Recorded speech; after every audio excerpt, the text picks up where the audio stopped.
Bonsoir à toutes et à tous. Alors, je dis à toutes et à tous par habitude, mais soyons très honnêtes, je m'attends pas à ce qu'on soit très nombreux.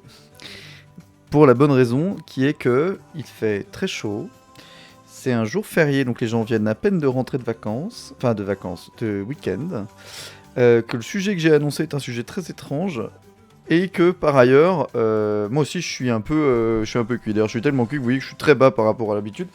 Mais bon, et d'ailleurs, je vois que ma caméra est pas parfaite. Bon, vous savez, c'est le truc classique, hein, évidemment. On passe toujours un peu de temps pour régler les affaires. Salut Yann, salut Dean, salut à quoi? Est-ce que vous m'entendez bien? Est-ce que je suis pas trop fort? Est-ce que je sature pas trop? C'est jamais clair, c'est toujours l'enfer de faire les balances. J'ai l'impression que je sature un peu, mais non, ça va, c'est bien. Ok, cool. Hop. Ouais, je suis un peu trop à, je suis un peu trop à gauche. Faut que je me mette un peu plus à droite. Voilà, comme ça. Je me suis dit que ça aurait été dommage. Évidemment, ça m'a traversé l'esprit de me dire juste je lézarde dans mon lit le temps que cette chaleur terrible passe. Et après, je me suis dit, ah, quand même, c'est bien de garder rythme, quoi, de continuer à être en ligne, même s'il fait un peu chaud. Et bon, certes, il fait très chaud. Chez moi, je sais pas quel temps. Oui, j'utilise ma gourde pour me rafraîchir un peu. À l'intérieur de chez moi, il fait, attention, je mets mes lunettes, il fait... Ah ouais, non, il fait 28 degrés 3. C'est un peu chaud. Et à l'extérieur, actuellement, à Paris, selon Google, il fait 29 degrés. Donc c'est bien, il fait à peu près la même température dehors que dedans, donc moi c'est rassurant. On a pour la semaine à tenir avec la chaleur, oui, à quoi c'est un enfer. On va globalement bien souffrir de la chaleur, et c'est terrible, mais globalement, pas parti pour s'améliorer, quoi. C'est pas parti pour s'améliorer tout de suite. Certains diront que oui, on en est même jusqu'à quasiment, ouais, vendredi voire samedi, quoi. Déjà le mois de juillet, le temps est passé vite. Ouais, il y a vraiment ce côté terrible de se rendre compte que ça va pas aller en s'arrangeant, et c'est un peu compliqué. Euh, je sais pas si j'ai de quoi me muter. Alors, j'ai muté quelques instants parce qu'en fait, je vais ouvrir les volets et j'ai pas envie que vous subissiez le cui cui cui. Donc, restez en ligne. Euh, chers viewers et viewers, j'arrive.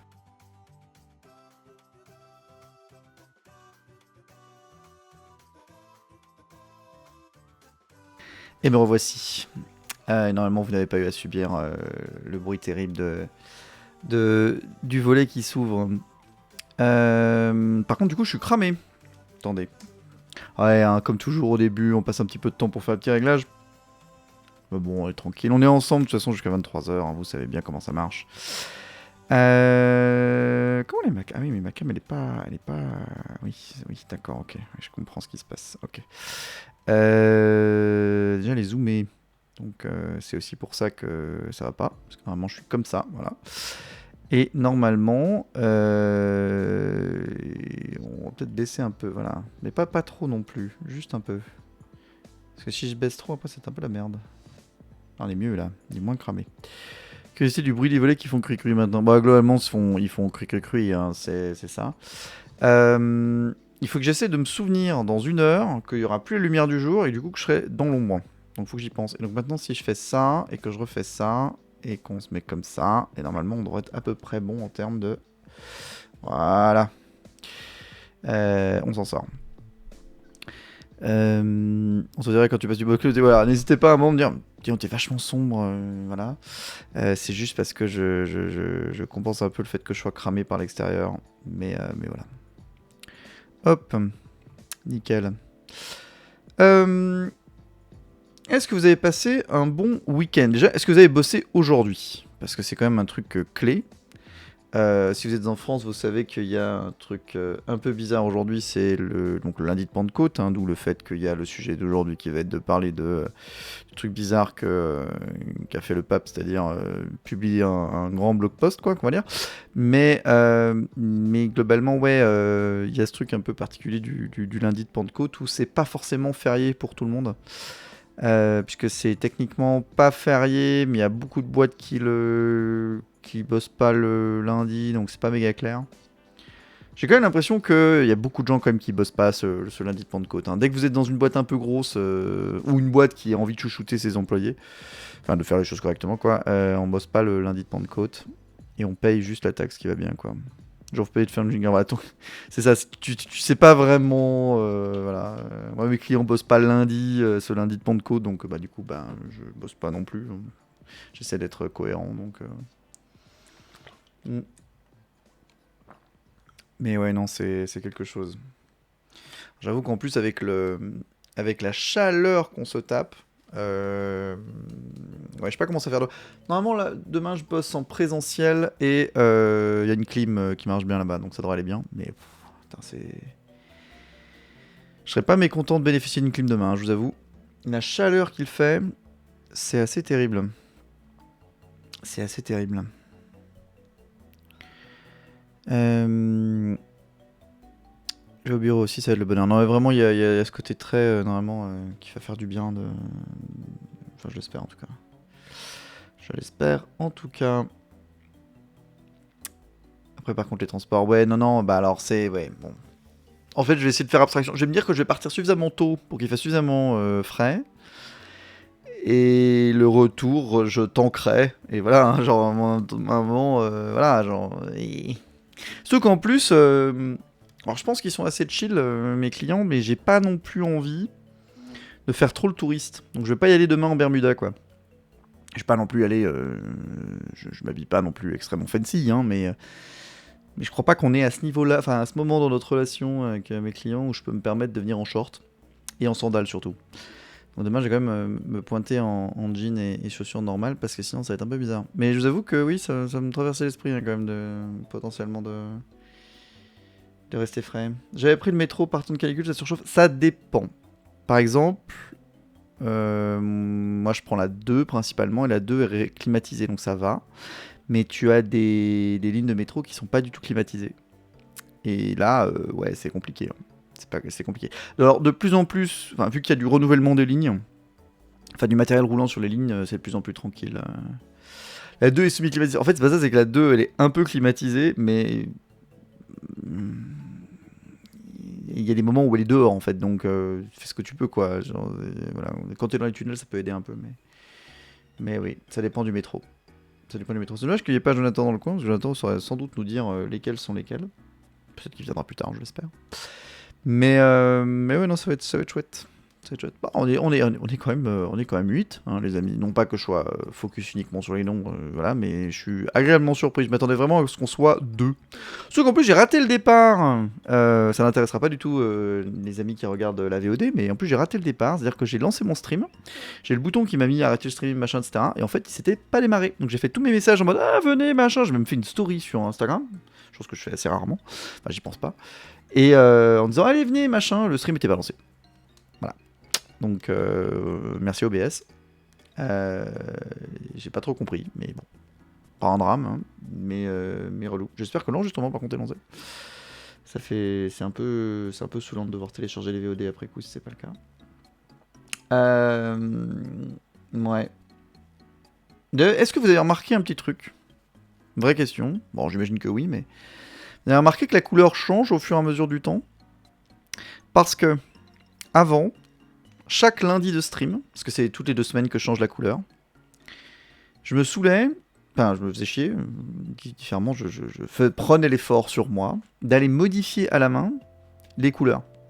Alors, c'est juste un décalage de teinte en utilisant OCalCH, donc c'est juste changer cette variable, quoi. Mais je faisais à la main. Et j'ai enfin pris le temps aujourd'hui d'automatiser ça. J'ai plus besoin de le faire à la main. Ça se fait automatiquement et ça le calcule automatiquement. Mais ouais. C'est le genre de petits trucs comme ça que des fois on se motive à faire. Quand on en a marre de faire tout à la main, quoi. Mais ouais. Ouais, tranquille. Théorie de bourgeois et climatisé. Ouais, bah en vrai... Bon, il y a un sujet de fond, hein, sur la climatisation. Faut-il climatiser, ne pas climatiser? Il y a la question environnementale de la climatisation. Il y a aussi un autre phénomène qui est est-ce que la climatisation des uns réchauffe la ville pour les autres, etc. Hey, salut Alex! Enchanté. Enfin, enchanté, on s'est déjà vu par ailleurs, mais ravi de te voir dans le chat. Ravi de te voir dans le chat. Donc ouais, donc je disais oui, il y a vraiment ce sujet de faut-il climatiser. Ce qu'il faut savoir, c'est que le gros de le gros de l'effet de serre d'un climatiseur, c'est son liquide réfrigérant qui est à l'intérieur. Et donc, techniquement, c'est à la construction qu'il est le plus coûteux. Bah, évidemment, le faire tourner aussi, hein, ça consomme beaucoup. Mais c'est vraiment c'est le risque globalement que ça se enfin, c'est le risque que le liquide à l'intérieur refroidissant s'échappe, qui est le plus gros contributeur de CO2. Et sachant qu'on a changé récemment, les 10 dernières années, le principal liquide slash gaz réfrigérant, et que on a divisé, je crois, par 50 les émissions de gaz à effet de serre des nouvelles climatisations. Et d'ailleurs, si vous en achetez une aujourd'hui, elle est quasiment forcément avec ce nouveau gaz. Donc, je dis pas que c'est pas un sujet, hein, la climatisation, mais j'aime bien un moment qu'on se remette à jour tous sur ce sujet-là. Mais il me semble que j'en avais parlé il y a 3 ans déjà. Dans la première saison de Lundi Point Live, il y a longtemps. À quoi qui avait pas vu le, le changement de couleur. Non, mais c'est logique, hein, c'est fait pour être relativement subtil de semaine en semaine. Puisque Lundi Point Dev, à la base, quand ça s'est lancé, c'était en bleu. Voilà, c'est fait pour bouger doucement. Toutes les 2 semaines, ça se décale petit à petit. Ce qui est une référence à Lundi.dev, première saison. Qui sait ça? Qui s'en fout? Tout le monde, quoi. Et oui, un vrai sujet de clim qui va être plus ou moins nécessaire. En fait, si vous pouvez vous permettre de ne pas avoir de... Attendez, juste, il faut que je fasse un peu de... Hop, excusez-moi, il faut juste que je passe en mode modérateur. Il n'y a pas les petites icônes. Attendez, il faut que je mette les petites icônes. Non, il faut que je fasse ça. Il faut que je clique là-dessus, voilà, et que je fasse... bannir, voilà, hop, tac, paf. Je suis team, faut arrêter de bâcher les particuliers alors que ce sont les riches qui les puissants qui dirigent la planète. Oui, voilà, bon, après il y a un sujet de responsabilité individuelle versus responsabilité collective. Puis moi, il y a un sujet aussi que j'ai envie de rappeler aux gens, c'est que les habitations en Europe sont pas forcément toutes faites pour gérer des températures extrêmes, et on commence de plus en plus à avoir des températures qui sont vraiment pas normales, et qu'à un moment, idéalement, il faudrait refaire les bâtiments. Et moi, ce que je veux, hein, moi, je pousse je suis vraiment pro rénovation, que ce soit pour l'hiver ou pour l'été. Hein, il y a un vrai sujet de rénovation. Après, moi, shamer les gens qui veulent juste ne pas cuire, ça m'embête un peu, j'avoue. Genre, il faut que les gens aient des solutions quand même, quoi. Donc évidemment, les gens qui mettent de la clim de manière absurde, les magasins qui sont ultra vénères dans leur clim, ça me rend fou, ça c'est vrai. Par contre, le côté shaming, quand il y a des gens qui essaient juste de ne pas cuire, c'est pas mal. Et oui, The Hunter a raison de le dire. Hunter, il y a un sujet au Royaume-Uni où c'est encore pire parce que vraiment ils connaissent pas, hein, la chaleur du tout. C'est très compliqué, en Grande-Bretagne, quoi, parce qu'ils ont pas ces questionnements-là normalement.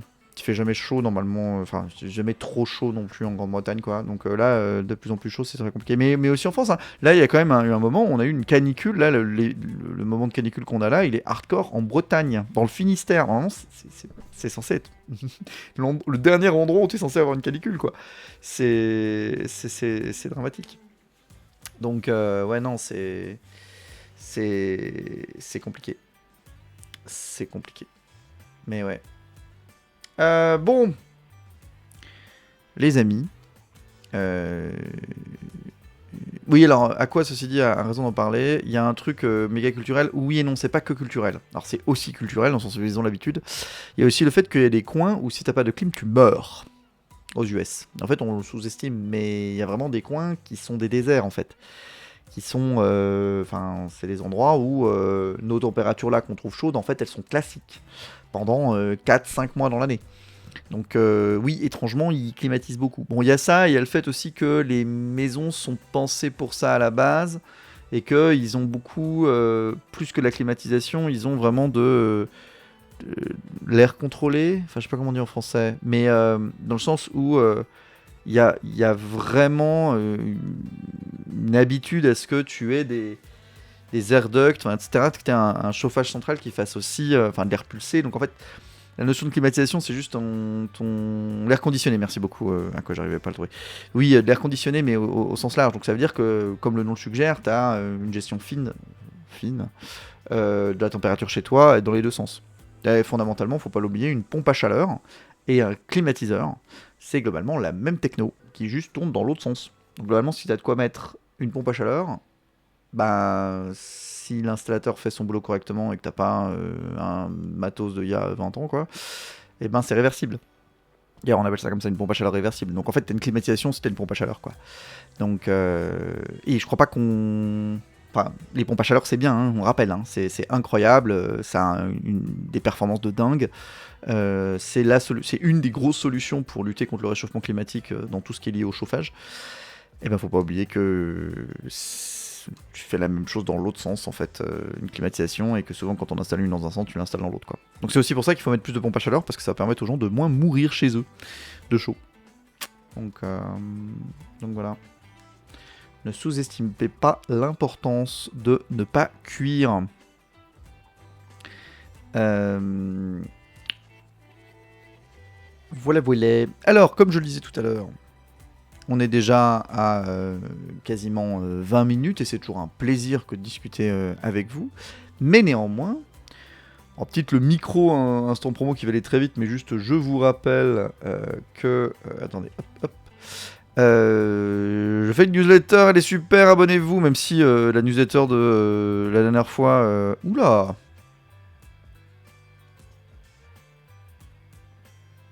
Pourquoi c'est rose? Ok. Alors ça c'est pas normal par contre.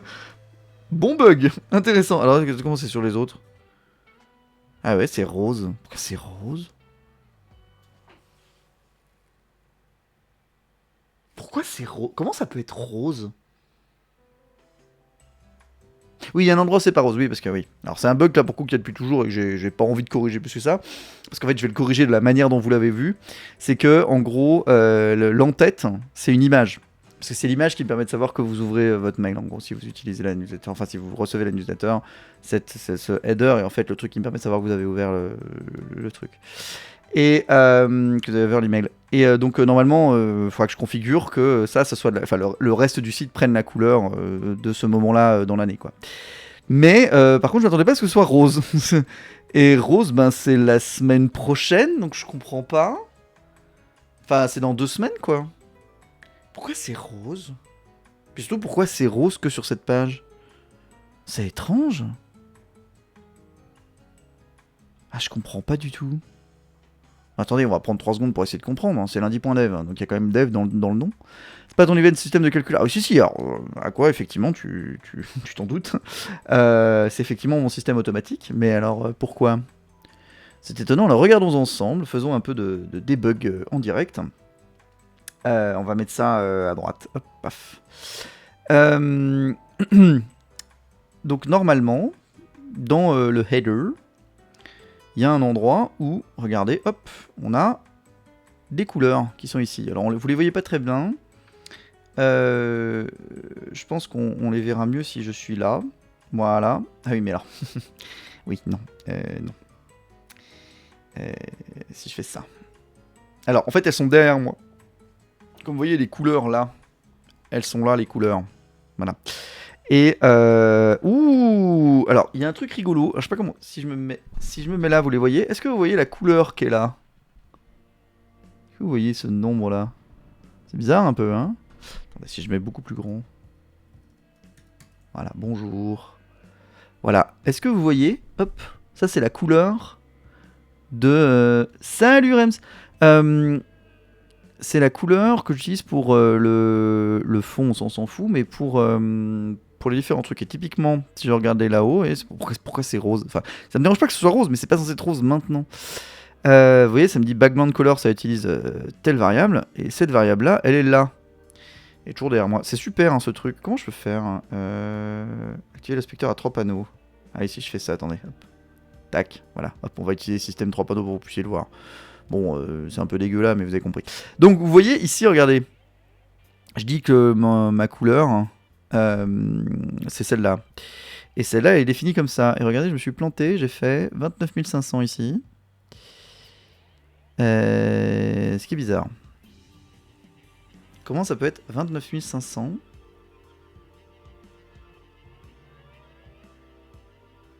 Ok, LCH, ouais, on en avait parlé l'autre jour, c'est très pratique, ça permet d'avoir des couleurs qui sont liées à la perception humaine. C'est des scientifiques, des gens qui se sont penchés beaucoup plus tard pour se poser la question de se dire, enfin bien après les premiers systèmes qu'on a l'habitude d'utiliser comme RGB ou je sais pas, HSL par exemple. Ok, LCH, c'est que tu as la luminosité, le chroma et la hue. Donc en gros, la luminosité ici, 91, c'est quand même très très clair. 0.05, c'est qu'il y a un tout petit peu de couleur, voilà. Et ça, c'est quelle teinte ? Et alors justement, hein, je vous étonne pas, j'imagine si je me mets là et que je regarde la couleur qu'il y a en ce moment, sur le header, et ben en fait, la couleur, elle est là, et là c'est 60 en ce moment. Et en fait, j'enlève 20. Toutes les 2 semaines, j'enlève 20. Voilà. Y a de la doc sur MDN. Si, tu peux poster des liens normalement, mais c'est l'occasion. Hop, ok, LCH MDN, tout à fait. Vous avez ici, et ça va me permettre d'ailleurs de le mettre dans les notes, hein, évidemment, si vous regardez les AVOD. Documentation. Ok, LCH sur MDN. Hop. Donc en gros, là, vous voyez, L, C et H, éventuellement A, parce que vous pouvez quand même mettre de l'alpha. Et donc L, c'est de 0 à 100, donc 0 c'est noir, 100 c'est blanc, et tout autour, bah, c'est la luminosité. C, c'est la quantité de couleur que vous mettez dedans. 100% c'est extrêmement la couleur, 0 c'est... il n'y a pas de couleur, c'est gris, quoi. Et H, bah, évidemment, c'est la teinte. Donc c'est un angle en fait entre 0 et 360. Et A, c'est pour de l'alpha si vous avez besoin de l'alpha, quoi. Bref, c'est très pratique. C'est widely available dans le sens où c'est écrit mai 2023, mais en fait c'est même encore là depuis plus longtemps que ça. C'est juste que les derniers bizarres trucs que tu peux avoir où tu fais des from ou des machins comme ça c'est arrivé assez tard. Mais le truc de base de OKLCH c'est arrivé, j'ai l'impression il y a longtemps quand même. Hein. Ah non, 2023 2023 ? Pour moi, ça date d'il y a plus longtemps que ça. Hein. 2022. Enfin bref, c'est globalement supporté partout aujourd'hui. Et vous posez pas la question, quoi. Ah, j'aurais mis ça au moment du Covid, comme quoi. Hein. Bref. Et donc, vous voyez, je suis à 60. Et donc, je comprends pas comment on peut être aussi loin. Ça sent le truc qui va trop loin, si j'ose dire. Parce que vous voyez là c'est débile, 29 500, surtout que normalement c'est censé toujours... j'ai mis un modulo quoi. Donc c'est un peu bizarre. Alors si je fais ça, qu'est-ce qui se passe ? Oui c'est bon. Attendez, je regarde juste rapidement si je peux pas le corriger en direct. Parce que si ça se trouve c'est pas grand chose. Hein. C'est souvent des trucs un peu anecdotiques qu'on trouve d'un coup. Moi ce qui m'étonne juste c'est pourquoi il y a un truc spécifique sur ces pages-là. Ça sent le truc à la con. Ça sent le truc un peu absurde.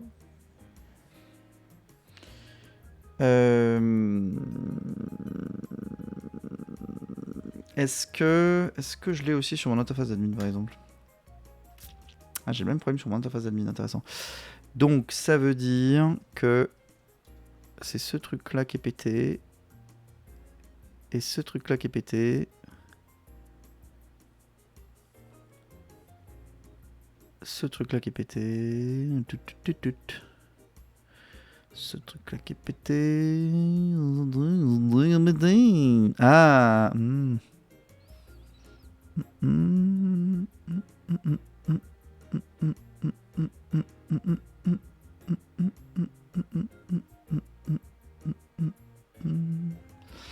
Ah si, j'ai une idée. Et en 2 mots, c'est quoi l'avantage de faire en LCH que par rapport à autre chose ? L'intérêt c'est que je sais que si je shift par exemple du orange au... Attends, je vais te montrer. Là, tu vois, je suis en le rose parce que c'est ce hue là qui est pas la bonne. Mais si je reviens ici, j'ai du orange. Bon, et ben en fait, je peux juste faire cette translation là en gardant les mêmes, le côté foncé ou pas foncé, et juste je change la hue, donc la teinte quoi. Et donc ça déjà avec RGB tu peux pas le faire facilement parce que RGB si tu changes red, green, blue tu peux pas facilement en fait changer de couleur hein, entre guillemets. Alors tu pourrais utiliser un autre truc hein, qui existe qui s'appelle HSL pour Hue Saturation Luminance, Luminosity.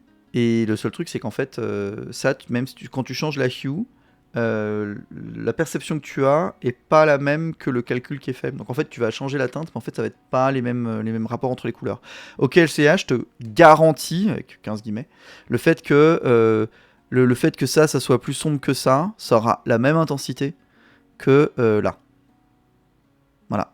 C'est très utile auquel sèche. C'est le truc que je fais découvrir le plus, je pense, avec aussi les CSS Grid, aux gens qui sont en mode oh putain, c'est trop bien.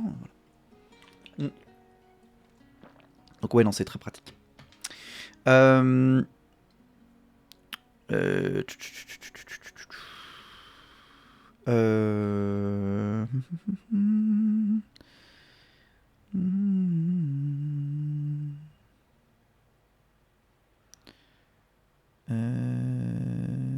Je pense que ça doit venir du fait qu'il doit considérer la date d'aujourd'hui comme étant un truc bizarre.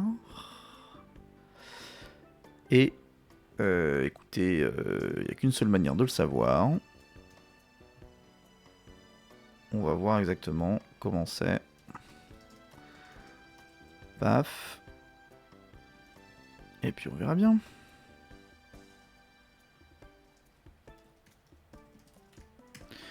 Écoutez, juste, on va prendre quelques instants. Voilà, le pape attendra quelques instants.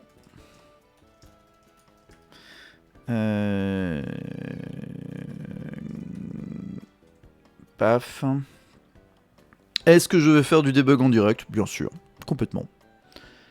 Un problème avec l'API de date, oui, c'est ce que je pense que c'est, oui, effectivement. Mais surtout, j'ai l'impression que Cloudflare, que j'utilise pour héberger lundi.dev, pensez ce que vous voulez. Moi aussi, je me pose des fois des questions sur le choix que j'ai fait, mais bon, je l'ai fait. En attendant, penser à autre chose.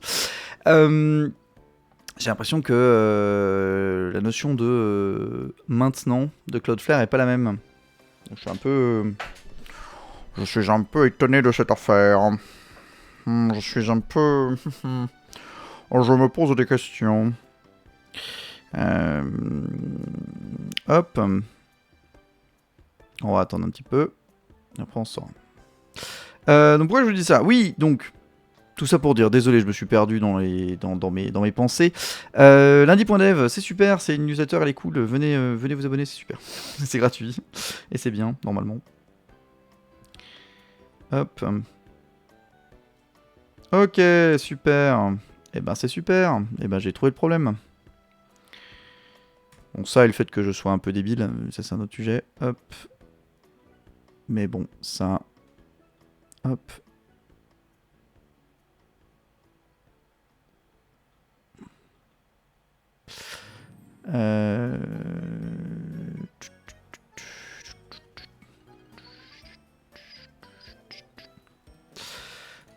Écoutez les amis, bonjour Gouldo. Bonjour Gouldo.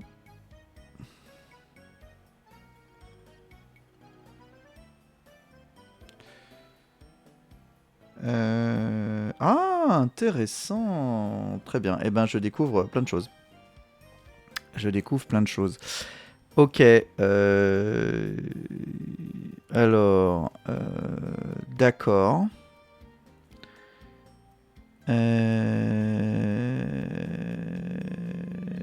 Bon.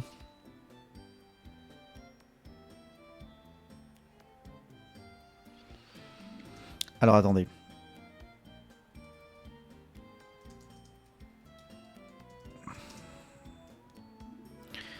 Attendez. On va corriger le problème à la porcasse pour l'instant. Et après, comme ça je vais pouvoir être avec vous. Parce que le but c'est quand même à un moment qu'on regarde ces foutues idées que nous avions. Mais je me dis, tiens, ça faisait longtemps que j'avais pas fait de correction en direct, ça nous manquait. On est d'accord, hein. Donc voilà, c'était un truc qui vous manquait, mais en tout cas je pense que ça vous manquait. Donc on va vite corriger ça, hop. Voilà.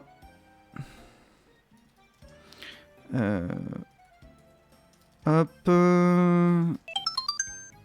Oh merci Jonathan pour ton sub, merci d'être venu, c'est gentil, c'est gentil. Hop.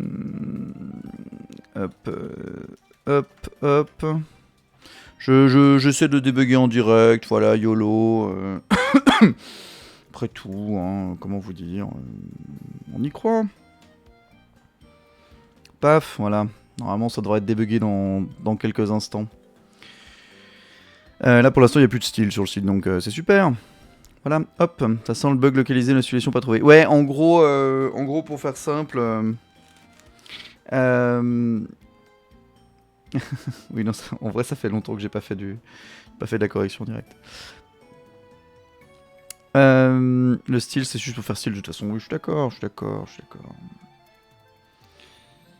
Est-ce que c'est par ici le live qui coupe de temps en temps à cause de l'épaisseur des murs d'un grand vaisseau de pierre? Non, j'ai pas la rêve, Jonathan, mais je suis avec toi. Hop. On va rafraîchir, on va y croire. Dans quelques instants, le retour de vos programmes. Le retour de vos programmes, c'est maintenant. Pas du tout. Non, mais c'est bien, ça rame pas du tout, je suis ravi. C'est la chanson de Passepartout. Ah, waouh. Stream de Domingo en direct de Fort Boyard qui saute de temps en temps. Ah, c'est terrible. Ah là là. C'est vrai que oui, c'est vrai qu'en ce moment, vous ratez Fort Boyard, les amis. Hein. Je suis très content que vous soyez avec moi. Ensuite, potentiellement, pour parler en plus de la position du pape par rapport à l'IA. C'est quand même quelque chose. Hein. Voilà, et là, normalement, paf! Regardez, le bug comme il est corrigé. Il est beau la correction de bug. Bon, alors si vous voulez exactement savoir pourquoi j'avais un bug, il se trouve qu'il y a certaines pages du site qui sont générées à la volée, et parfois pas. Si vous allez sur la page d'accueil, elle n'est pas générée à la volée. Mais les pages, pour plein de raisons, les pages d'articles, enfin des anciennes newsletters, sont générées à la volée. Or, je viens de découvrir que Astro, qui est le framework que j'utilise, quand je fais date.now et que je suis sur les Cloudflare workers, parce que j'utilise Cloudflare pour faire ce petit site, parce que pas grand chose, ça marche bien. Et ben en fait, si je suis pas dans un certain contexte, date.now retourne toujours 0. C'est-à-dire quelle est l'heure actuelle, enfin quel est le jour actuel, et ben 0, enfin ça n'a pas de sens quoi. Et donc je fais des calculs par rapport à la date et ça correspond à rien. Donc ça marche pas. Bref, on l'a refait. Tac. Je disais, avant que nous soyons interrompus par une couleur que nous n'attendions pas, que oui, donc c'est sympa lundi Polev, je fais des newsletters, même des fois j'ai pas d'idée, c'est ce qui s'est passé lundi dernier. J'avais pas trop d'idées pour ma newsletter. Pourtant j'étais avec mon ami Benjamin avec qui on a beaucoup discuté et tout. Mais je sais pas, je trouvais pas d'idée et je me suis dit je vais pas me forcer à faire un édito qui avait pas de sens. Mais normalement j'en ai. Et c'est cool. C'est cool aussi de principalement parler du reste. Donc du coup, bah voilà, il y a toujours une revue de presse après. Et avec ça, voilà, c'est intéressant, je trouve, de parler de... Non, je sais pas où je suis parti là, mais voilà. Mais bref. Une fois maintenant qu'on a dit tout ça, je vous propose, les amis, que nous nous lancions sur ce pourquoi à la base j'ai lancé un peu ce stream aussi. C'est vous faire cette micro-revue de presse sur quelques trucs improbables. Et aujourd'hui, on va parler du pape. Alors, quel est le pape actuel? Alors, pourquoi je vais vous parler de ça? Il y a un lien avec le dev, hein, parce que ça peut vous sembler bizarre si vous n'avez pas suivi cette affaire. Je vais vous parler du pape, et dans le sens pas le pape de l'IA, comme certains disent, c'est-à-dire je n'ai pas le droit de dire fraude. mais de... comment il s'appelle Ah, le gars qui fait croire à tout le monde qu'il est le créateur de série. Non, pas du Pipe. Je voulais faire la référence. En plus, je veux faire une référence et je me rate. Ah oui, de Luc Julia. Non, je parle pas de Luc Julia, le pape de l'IA qui est censé avoir créé Siri, même si, quand on cause, il a rien fait de tout ça. Non, je vous parle du vrai pape, le pape officiel, entre guillemets, c'est-à-dire le Saint-Père de la religion catholique, c'est-à-dire le souverain pontife qui se trouve au Vatican. Pour être précis, je parle de Léon XIV. Lui là, ce gonze, ce gars-là, alors no offense évidemment, si vous êtes croyant, mon but n'est pas d'être purement offensant pour rien, c'est juste que j'ai un peu cette vision-là à peu près avec tous les chefs d'État, et c'est un chef d'État. Donc voilà, Pontifex Léon XIV, ou Robert Francis Prévost, donc Bob le pape. Il se trouve que Bob, Léon XIV, j'ai pas envie de le deadname, parce que moi je deadname pas, hein, pas comme certaines personnes dans sa religion, mais il se trouve que Léon XIV a publié un blog post, et on va dire que quand même... ouais, c'est pas rien, ce qu'on appelle une encyclique, ce qui, je crois, est un texte qui a une valeur particulière dans la religion chrétienne catholique. Je crois que c'est un peu le... C'est pas rien, quoi. Hein. C'est pas un... Je fais la blague de dire c'est un blog post, mais c'est un truc quand même clé. Je pense qu'il y a un article sur les encycliques. Hein. On peut regarder ce que ça veut dire, une encyclique. Voilà. Ah, c'est une lettre adressée à tous les évêques d'une région. Donc, n'importe quelle lettre envoyée spécifiquement par le pape. Donc c'est un peu une circulaire, quoi. Mais bon, c'est une circulaire, c'est un peu ridicule de dire ça. Évidemment, c'est pas juste une circulaire. C'est des textes qui sont travaillés énormément, qui sont... voilà, c'est une mailing list, comme dirait Jonathan. C'est voilà, c'est quand même... On parle d'un texte clé sur lequel il y a beaucoup de travail qui est fait en amont. Et sur lequel il y a eu pas mal de réflexions. Parce on peut dire beaucoup de choses sur la religion catholique et surtout sur l'institution... du clergé catholique. On peut pas leur enlever qu'il y a des gens qui réfléchissent dans cette affaire. C'est quand même aussi ça qui est leur... Enfin, à la base, c'est ce qu'ils font, quoi. Alors, ce qu'ils font, c'est qu'ils se posent des questions. Certes, pour interpréter les textes religieux, mais aussi pour se poser de comment, en fait, par rapport à leur doctrine, comment on réfléchit à tout ça.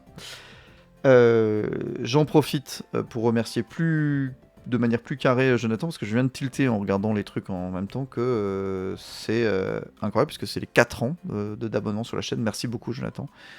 Fidèle parmi les fidèles, et oui, c'est un jeu de mots. Merci beaucoup Jonathan. Et oui, tu es vieux, et moi aussi. J'ai dit, ça fait 4 ans que je fais lundi.dev, donc c'est cohérent. Oui, il y a eu 3 ans entre la première et la deuxième saison, c'est pour ça, mais oui. Une serviette sur la tête, absolument. Alors, Gouldo dit un truc, donc, bon, ce que tu dis sur Wikipédia, effectivement, c'est à noter, il y a un vrai sujet, il ne veut pas la supprimer, mais bon, voilà.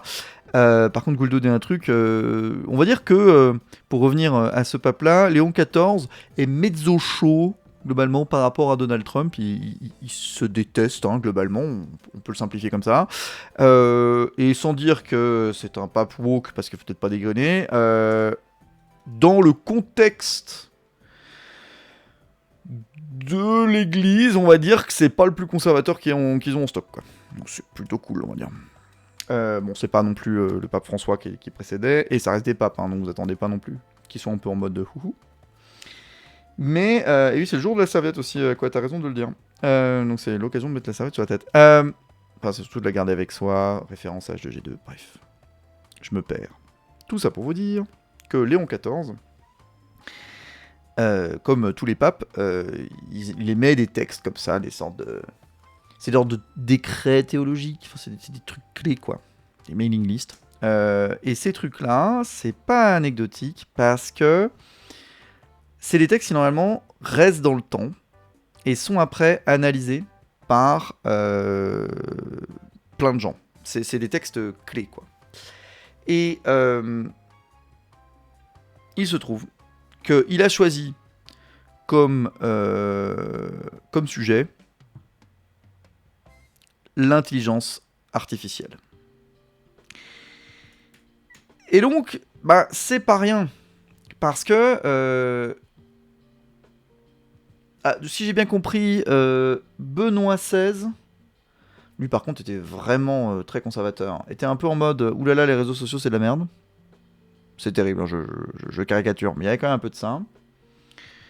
Ou alors c'était Jean-Paul. Non, je crois que c'était pas Jean-Paul, c'était vraiment Benoît XVI qui disait ça. Je l'ai vu récemment passer dans les commentaires, hein, sinon j'aurais jamais su vous dire ça. Hein, mais je l'ai vu passer dans ce que réagissaient les gens. Et la plupart des réactions que j'ai lues concernant... Oh, c'est bien Benoît XVI, oui, merci. Merci Fézi. Hello. Et donc, c'est intéressant, parce que...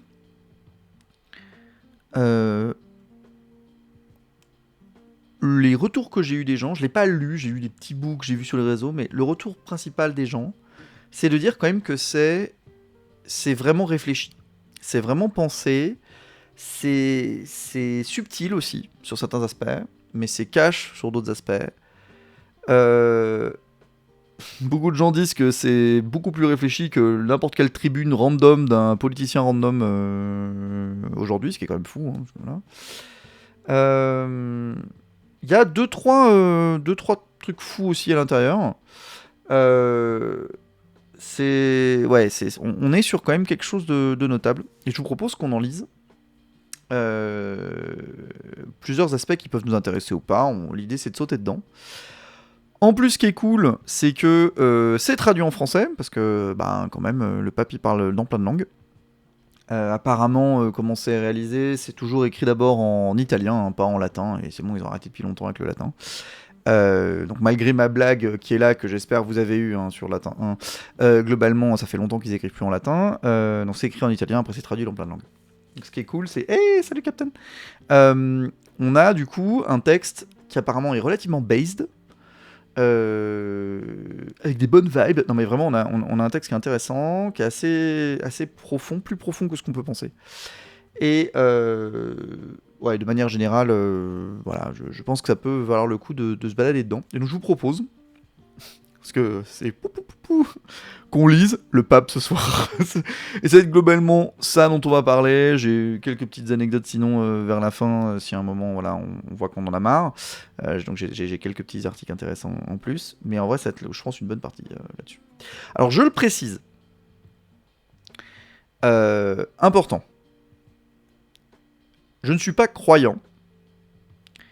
Je suis peut-être baptisé, je crois. Je crois que je suis baptisé, mais c'est le max. Je m'identifie pas du tout, ni chrétien ni catholique, genre que dalle. Je suis agnostique. Les agnostiques, on rappelle, c'est les athéistes qui portent pas leurs idées jusqu'au bout. Moi, je suis en mode, je pense qu'il y a rien, j'en sais rien, je m'en fous. Globalement, hein, c'est ça.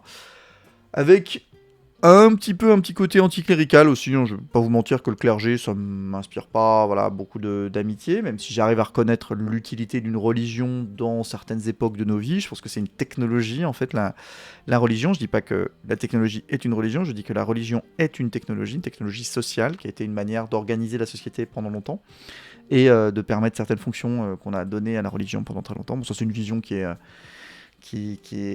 pas si folle, hein. Enfin c'est plein de gens qui disent ça, mais voilà, donc il y a vraiment ce côté, cette vision très utilitariste de la religion. Je respecte toutes les religions, mais oui c'est vrai, Captain, t'as raison de le dire, dans Age of Empires c'est une forme de technologie.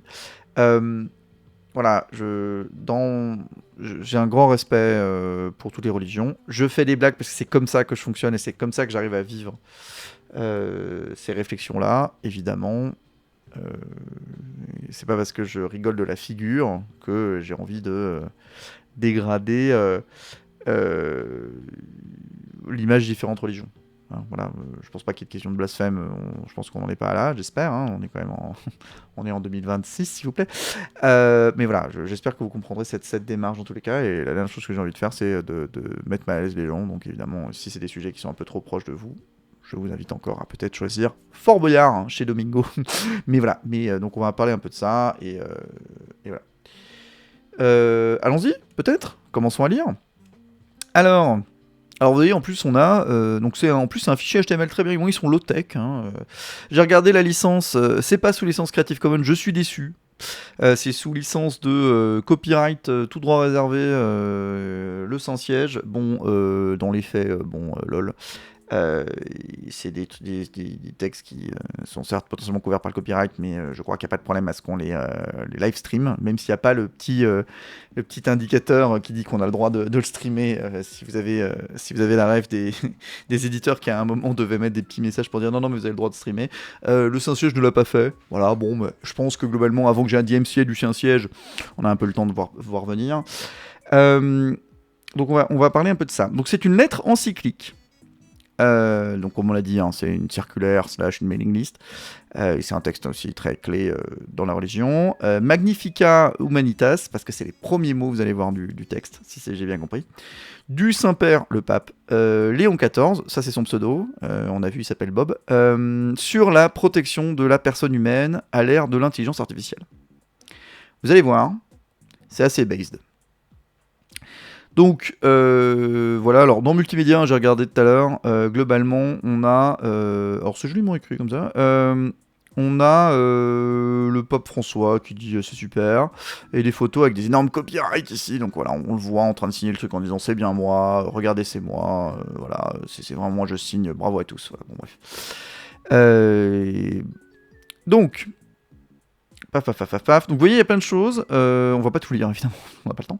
Mais en gros, une petite introduction, voilà. Une pensée dynamique fidèle à l'évangile. Donc globalement, comment on arrive à se positionner, voilà. Fondement et principe de la doctrine sociale de l'Église. Alors ça n'a rien à voir avec l'IA, donc on va un peu le skip quand même, même si apparemment c'est notable, parce qu'en fait, on parle beaucoup de l'intelligence artificielle, mais en fait... un chapitre entier qui parle de juste de en fait comment l'Église se positionne par rapport à l'état du monde actuel et au au capitalisme avancé, ce qui est quand même notable, hein, voilà. Ce qui a apparemment fait un lien avec ce que plusieurs papes avaient dit avant, mais là il persiste et signe, comme on l'a vu plus haut. Et voilà, technique et maîtrise, la grandeur de la personne humaine face aux promesses de l'UA, donc c'est un peu le truc clé. Et après, bon, il y a une question de... alors aussi le rapport à la vérité et à la démocratie. C'est quand même intéressant, parce qu'on ne s'attend pas non plus à ça de la part du pape, même si dans les faits, ça a toujours été une figure assez politique. Donc voilà. Et enfin, voilà, la dignité du travail dans la transition numérique. Donc il a 2 doigts de nous expliquer comment on fait le télétravail. C'est quand même notable. Et ça, c'est quand même intéressant. À un moment, il parle des nouvelles formes d'esclavage. Et apparemment, il en profite pour acknowledge le fait qu'à une époque... comment dire, peut-être que l'Église catholique avait peut-être un peu justifié l'esclavage. Donc il dit désolé.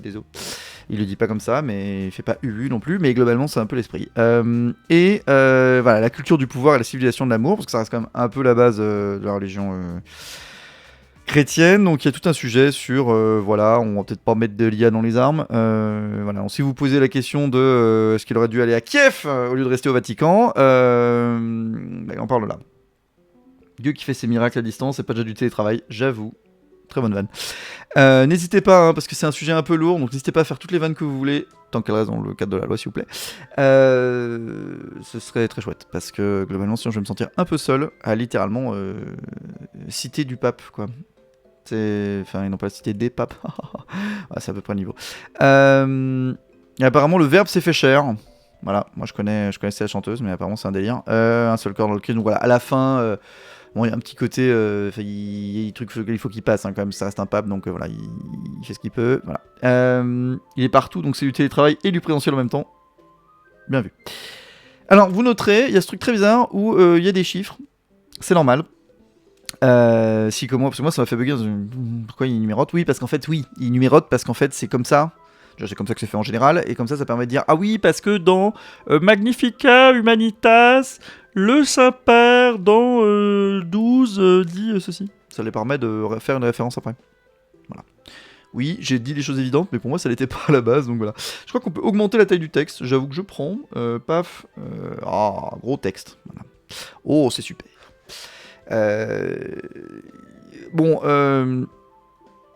Je vais juste quand même lire un peu l'introduction, parce que c'est quand même clé. Et puis bon, à un moment, quand ça va commencer trop à rentrer dans le côté religieux, on va skip, parce que non, c'est pas ça qui nous intéresse le plus. Hein. Soyons très honnêtes, c'est plutôt son point de vue sur tout ça. Merci Faizy pour le follow.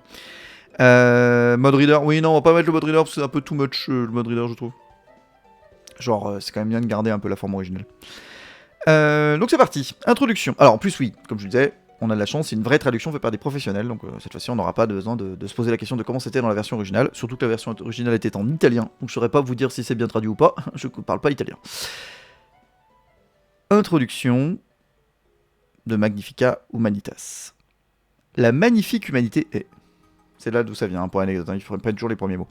La magnifique humanité créée par Dieu se trouve aujourd'hui face à un choix décisif, ériger une nouvelle tour de Babel ou bâtir la cité où Dieu et l'humanité habitent ensemble. Chaque génération reçoit en héritage la tâche de façonner son époque, faire mûrir l'histoire comme un lieu où la dignité de toute personne est préservée, la justice promue et la fraternité rendue possible. Mais sur chaque époque pèse le risque de construire un monde inhumain et plus injuste. Là où l'humanité court le danger de perdre son visage, nous, chrétiens, je cite, nous levons les yeux vers le Dieu qui s'est fait chair, sachant que le mystère de l'homme ne s'éclaire vraiment que dans le mystère du Verbe incarné. Pas n'importe quel verbe, c'est la parole, on aura compris. La parole de Dieu. Cette magnifique humanité devient en Jésus-Christ le chemin, la vérité et la vie, ouvrant à chacun de nous la voie vers la plénitude. Bon, ça là-dessus, on est vraiment sur des... un peu sur un standard, mais vous voyez l'idée de Tour de Babel, machin, c'est toujours des images, en gros dire, voilà, bon. Je vous rassure, là on est encore sur des trucs très religieux, ça revient très dans des trucs très pratico-pratiques, relativement vite de ce que j'ai pu lire sur le net. Donc là je pèse des éléments, donc là ça parle d'un jeu super sur lequel on chope des fraises en devenant trans, donc ça voilà. C'est pourquoi nous pouvons participer activement à toutes ces initiatives qui construisent un monde plus juste, et nous pouvons appeler d'autres personnes à collaborer avec nous dans la promotion et développement intégral de chaque être humain. Donc là on est sur les choses un peu classiques, il remet la base.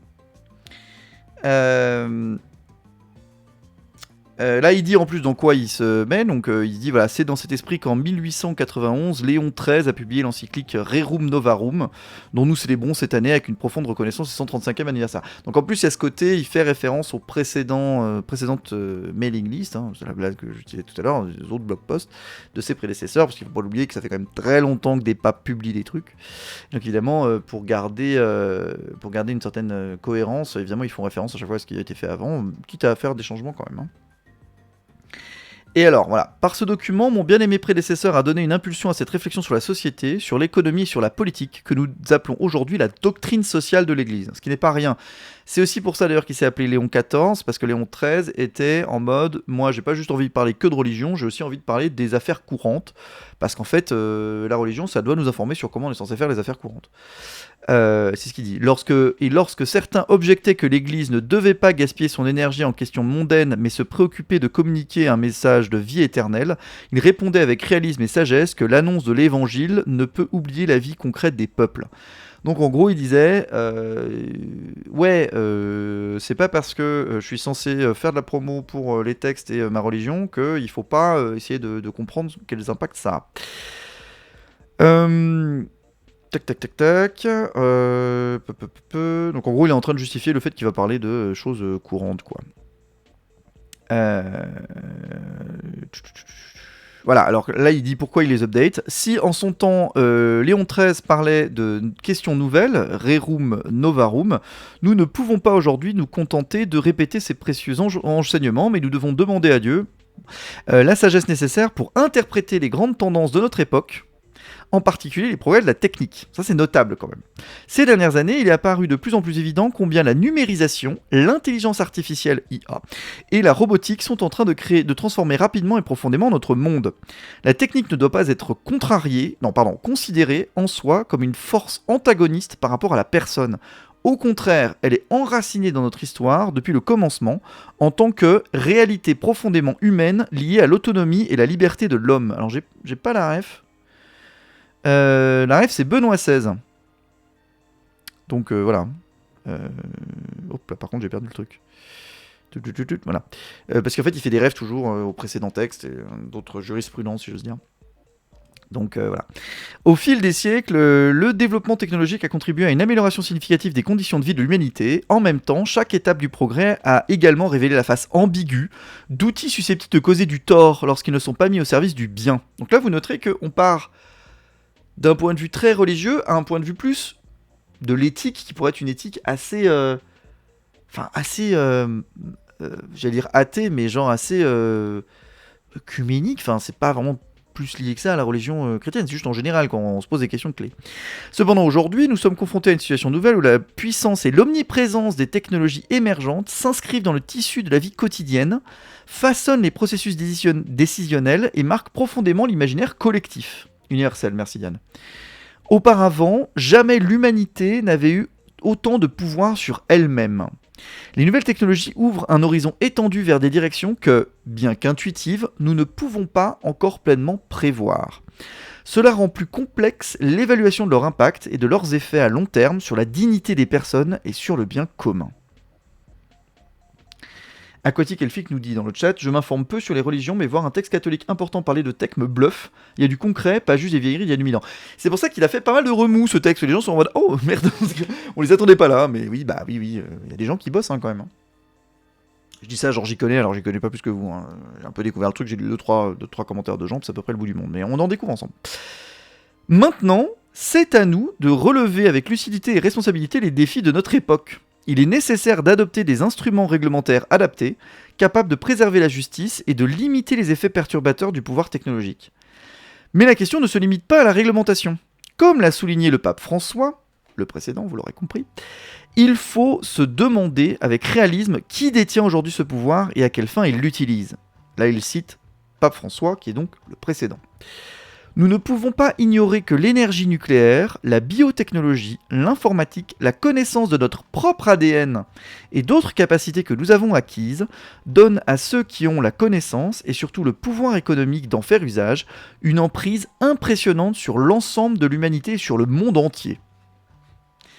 Voilà, The Hunter qui dit un truc que j'ai beaucoup lu sur le net aussi. Le pape plus pertinent sur la tech que beaucoup de CEO dans le domaine. Oui, il y a vraiment ce côté, vous allez voir, c'est un peu perturbant d'ailleurs. Par le passé, c'était surtout les États qui guidaient et orientaient l'innovation. Aujourd'hui, en revanche, les principaux moteurs du développement sont des acteurs privés, souvent transnationaux, ça c'est peut-être pour ça qu'il n'aime pas, dotés de ressources et de capacités d'intervention supérieures à celles de nombreux gouvernants. Le pouvoir technologique prend ainsi un visage inédit, essentiellement privé, et donc d'autant plus difficile à cerner, à réguler et à orienter vers le bien commun. Je suis désolé, mais à l'exception du fait que ça parle de Pape François, ça m'aurait pas étonné de la part de la présidente de la Commission européenne, par exemple. Genre c'est le genre de trucs qu'on a un peu dans les décisionnaires européens, ou en tout cas des politiques qui, sans donner un blanc-seing au niveau européen, mais à des gens qui ont un peu de recul ou qui sont pas juste à traiter le quotidien, quoi. Gouldo a raison de souligner dans le chat, je vous laisserai lire que les plus intégristes dingos diront pourquoi ils parlent de ça bon. Écoutez, c'est pourquoi il faut engager un discernement commun capable de s'enraciner dans les fondements spirituels et culturels des transformations en cours. Si nous nous limitons aux aléas du moment, nous risquons de laisser la succession des urgences décider à notre place de la direction à prendre. Nous vivons une phase de transition rapide, un tournant historique, où, tandis que certains se disputent l'avenir des nouvelles technologies et que d'autres s'attachent à y réfléchir, la plupart des personnes restent dans l'expectative, observent de loin, et espèrent simplement que tout ira pour le mieux. Ça, j'avoue, comment vous dire, c'est assez vrai. Il y a un vrai bail quand même. C'est précisément pour cette raison que des questions décisives s'imposent à notre conscience, questions auxquelles on ne peut plus échapper. Où allons-nous ? Vers quel but souhaitons-nous nous orienter ? Quelle direction choisir en tant que communauté humaine et en tant que peuple ? Facts, all the facts. Salut Liamrch, bienvenue.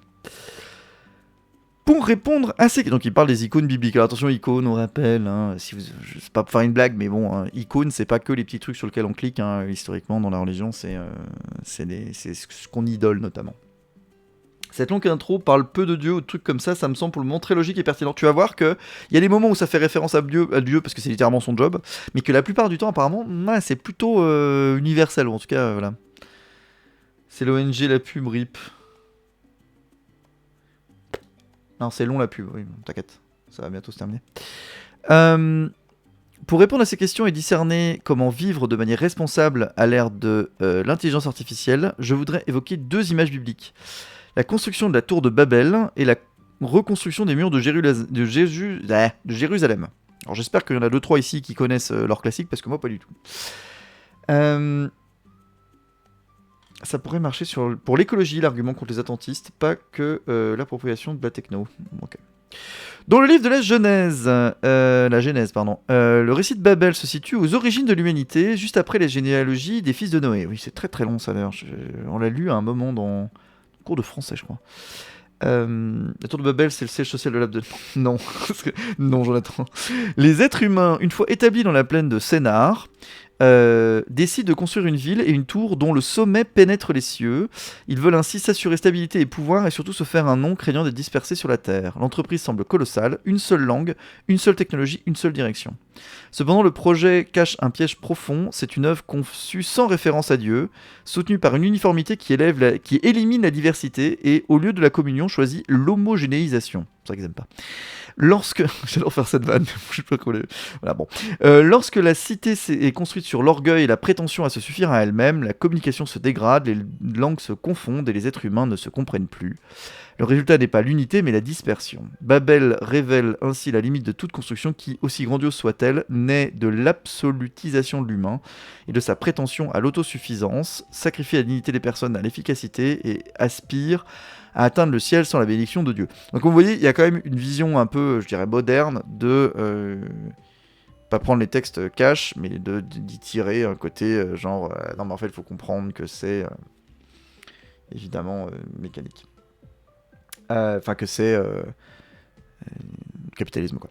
Gouldo nous dit, la reconstruction du temple de Jérusalem détruisait le temple, je le reconstruirai en 4 jours, de souvenirs des années de catéchisme forcé. Courage. Ouais, un gros refactoring. Vision moderne des textes de plus de 2000 ans, oui, bah oui, c'est un peu logique. Le livre de Néhémie, quant à lui, s'ouvre sur un moment de grande vulnérabilité dans l'histoire de l'antique Israël. Ah, ça c'est cool quand même, il nous fait des previously, c'est quand même chouette. Après, il fait de la pub pour son truc, hein, c'est logique. Enfin, on dit pas pub, on dit prosélytisme, mais vous l'aurez compris. Après l'exil babylonien, une partie du peuple est revenue à Jérusalem, mais la ville est encore en ruine. Les murs se sont effondrés et les portes ont été brûlées. Oh, chaud. Néhémie, un juif au service du roi perse Atraxerxès, apprend l'état désastreux de la ville de ses pairs, pas ses pères d'ailleurs, ses pères. Avant d'agir, il jeûne, prie, intercède pour le peuple. Puis il demande au roi la permission de retourner à Jérusalem et une fois sur place, il examine en silence les lieux détruits. Il n'impose pas de solution venue d'en haut, il convoque les familles, confie à chacune un tronçon de mur à reconstruire, écoute les craintes, coordonne les efforts, fait face aux oppositions. Le récit montre comment la ville renaît non pas grâce à l'initiative d'une seule personne, mais grâce à la responsabilité partagée de tout le peuple. Ouais, d'accord, ok. Prêtres, artisans, chefs de famille, femmes et jeunes.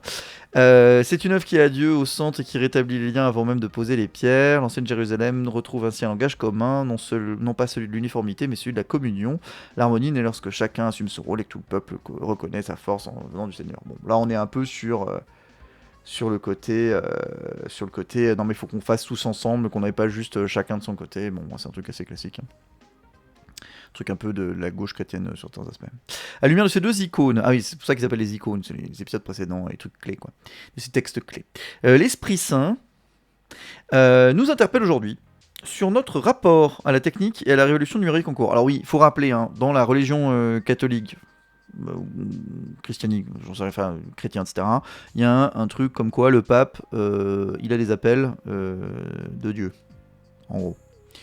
Alors c'est pas aussi littéral que ça, vous l'aurez compris, hein, mais c'est quand même la vibe du truc, c'est normalement il est censé avoir un lien. Donc forcément il peut dire, ah, l'Esprit Saint me dit qu'il faut qu'on parle de ça. Et c'est du lore, hein, bon. Je pense qu'il y en a qui y croient à fond et ils ok. Moi je juge pas. Évidemment c'est un truc en conf call.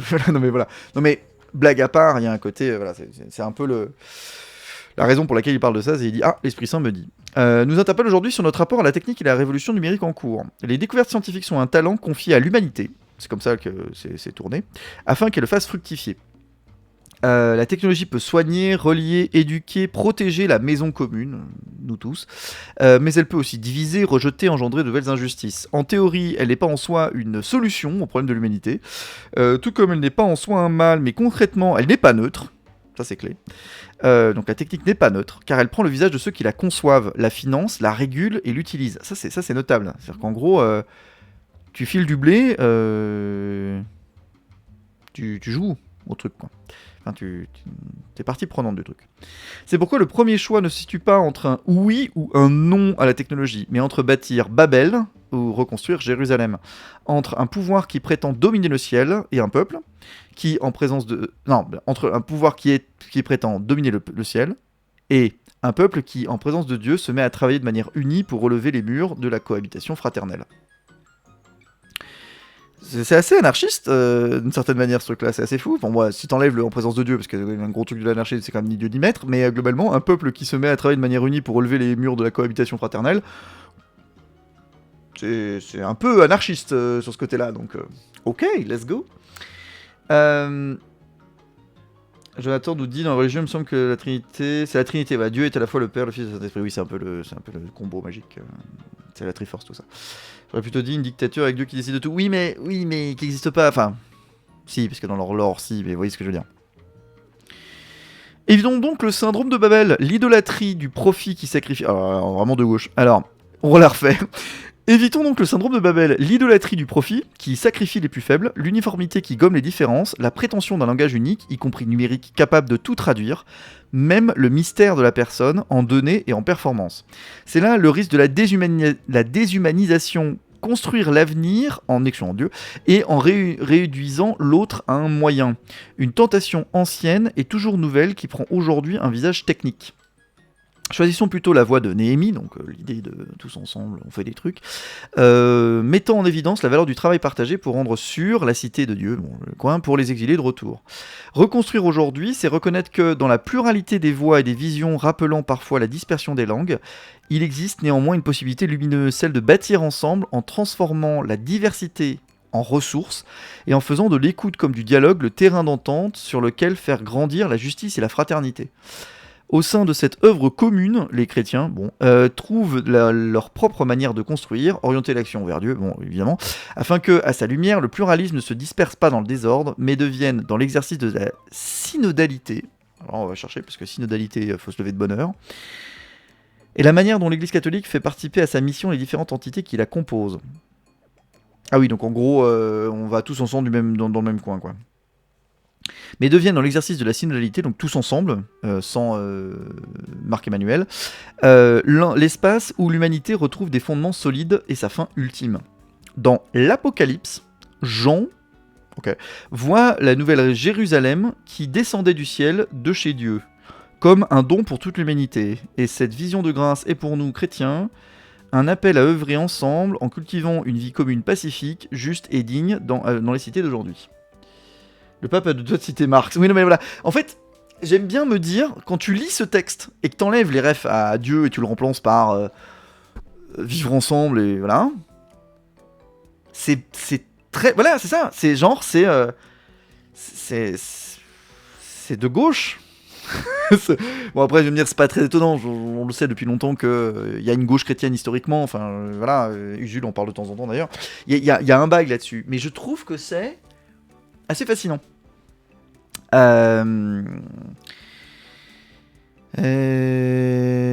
bon, je vais skip ça. Je lis un peu en diagonale pour voir à quel point il y a beaucoup de... Bon, le 11, voilà. 12. Par ailleurs, édifier dans le bien signifie accepter les limites et la fragilité de l'humanité sans les considérer comme une erreur à corriger.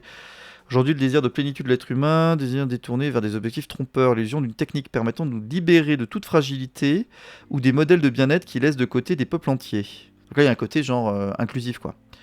Il n'est pas rare que nous placions notre espoir dans un développement illimité, dans des formes de progrès susceptibles d'exacerber les inégalités, de gauche, dans des solutions immédiates incapables de panser les blessures des peuples. Ainsi, tandis que certains poursuivent le rêve chimérique d'une affirmation de soi sans limite, Elon Musk, beaucoup se retrouvent privés du nécessaire. Bon, ça, c'est vraiment un truc anti-milliardaire. Hein. On parle un peu de transhumanisme, il y a un peu de bail là-dessus, parce qu'ils sont quand même pas méga fans du transhumanisme. Ça, c'est vrai. Hein.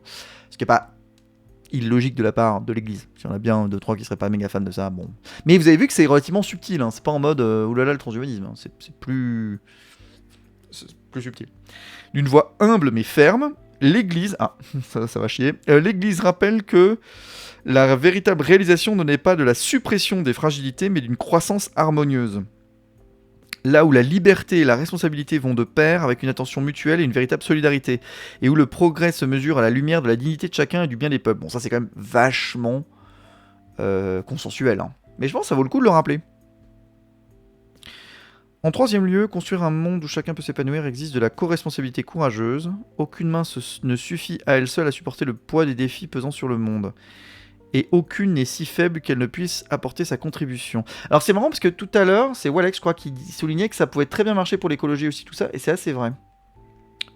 De là à dire que c'est des concepts mobilisateurs, je pense pas, mais il y a quand même un truc assez cohérent, quoi. Ah, le tacle à Donald Trump en soum soum, il est pas très en soum soum, hein, quand même, hein, il est assez cash.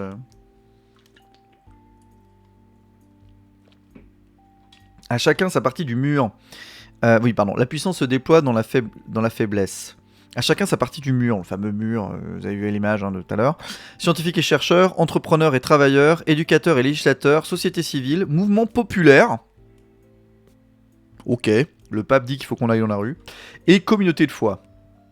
Telle est la logique de la subsidiarité. Ça, c'est un truc important, la subsidiarité. Si vous savez pas ce que c'est que chacun puisse contribuer à ce qui se passe et surtout avoir le contrôle, enfin la main sur ce qu'il sait faire et qui peut contribuer. C'est ça la subsidiarité.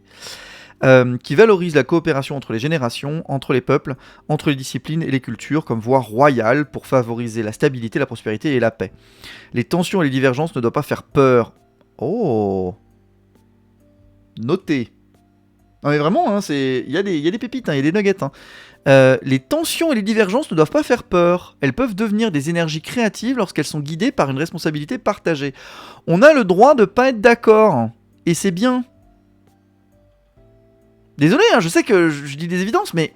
Enfin, moi je trouve ça extrêmement rafraîchissant. Genre, le Gonze dit explicitement... Ouais, des fois on sera pas d'accord, et c'est peut-être bien que les gens puissent ne pas... Enfin, dire qu'ils sont pas d'accord. Bon, clairement, pour moi, c'est un boulet rouge contre les fascistes un peu partout, mais voilà, c'est quand même notable. Enfin, édifier dans le bien exige un langage évangélique, évitant les mots qui humilient ou opposent. Choisissons la lumière qui éclaire et la franchise qui ouvre des voies. Ne bénissons pas des enthousiasmes naïfs. N'alimentons pas des peurs stériles. Indiquons plutôt des critères de discernement, dignité de la personne, destination universelle des biens, options pour les pauvres, soins de la maison commune, paix, et traduisons-les en pratique une approche responsable des évaluations d'impact humain et social, l'inclusion des plus fragiles, une alphabétisation numérique, une recherche et une industrie orientée vers la justice et la paix. Oui, c'est ça, Pontifex nous autorise par la voix de Dieu à manifester. Oui, j'avoue, c'est... Non mais, enfin, je sais pas, je trouve ça notable, hein, c'est quand même pas rien.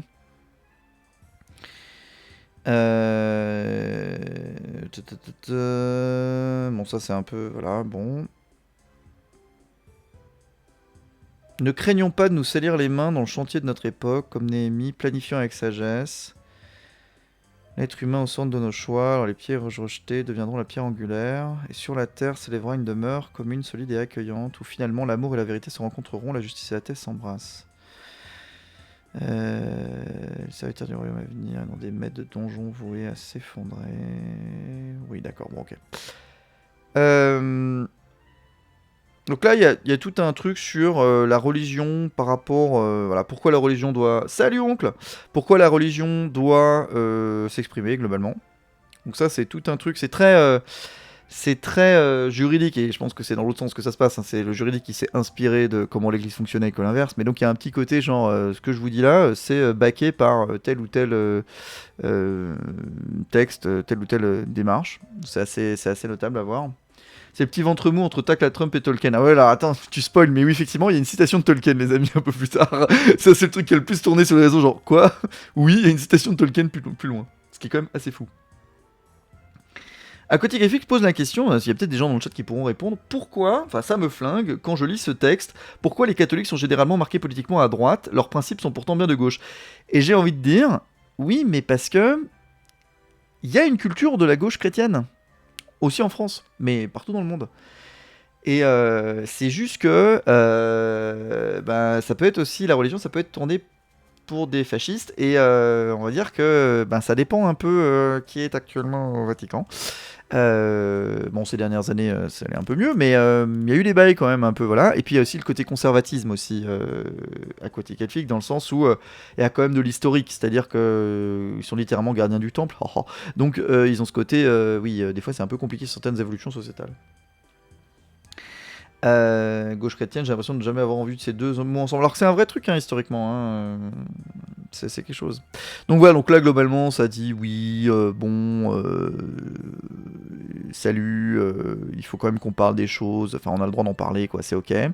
Ensuite, oui, je suis de gauche, c'est pas grave.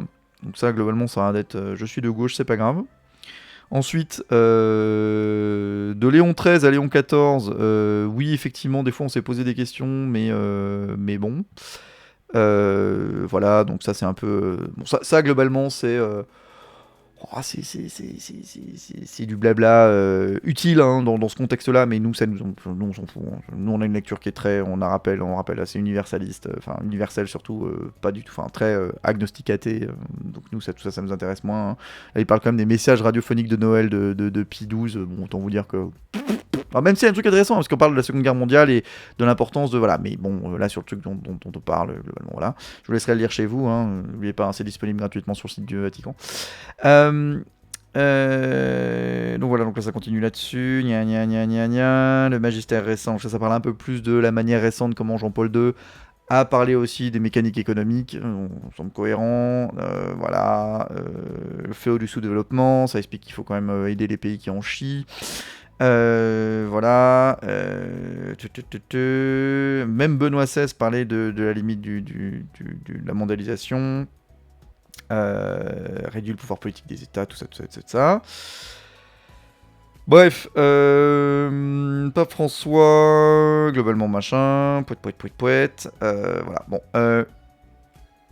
Message radio de Pie XII, ça a bien relevé le moral des troupes à l'époque. Ah bah c'est bien, je savais pas du tout.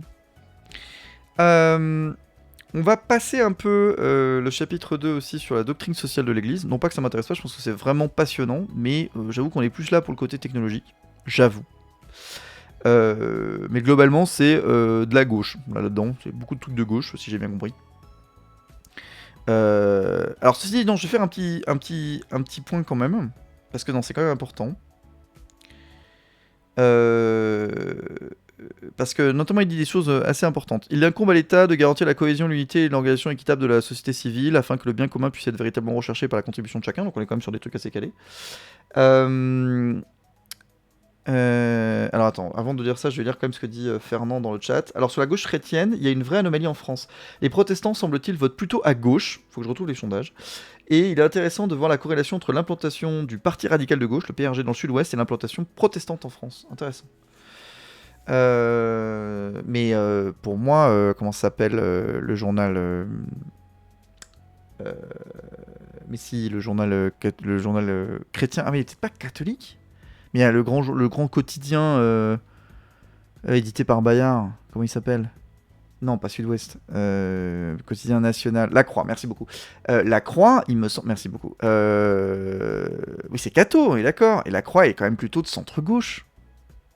Donc, et du Nord, cohérent.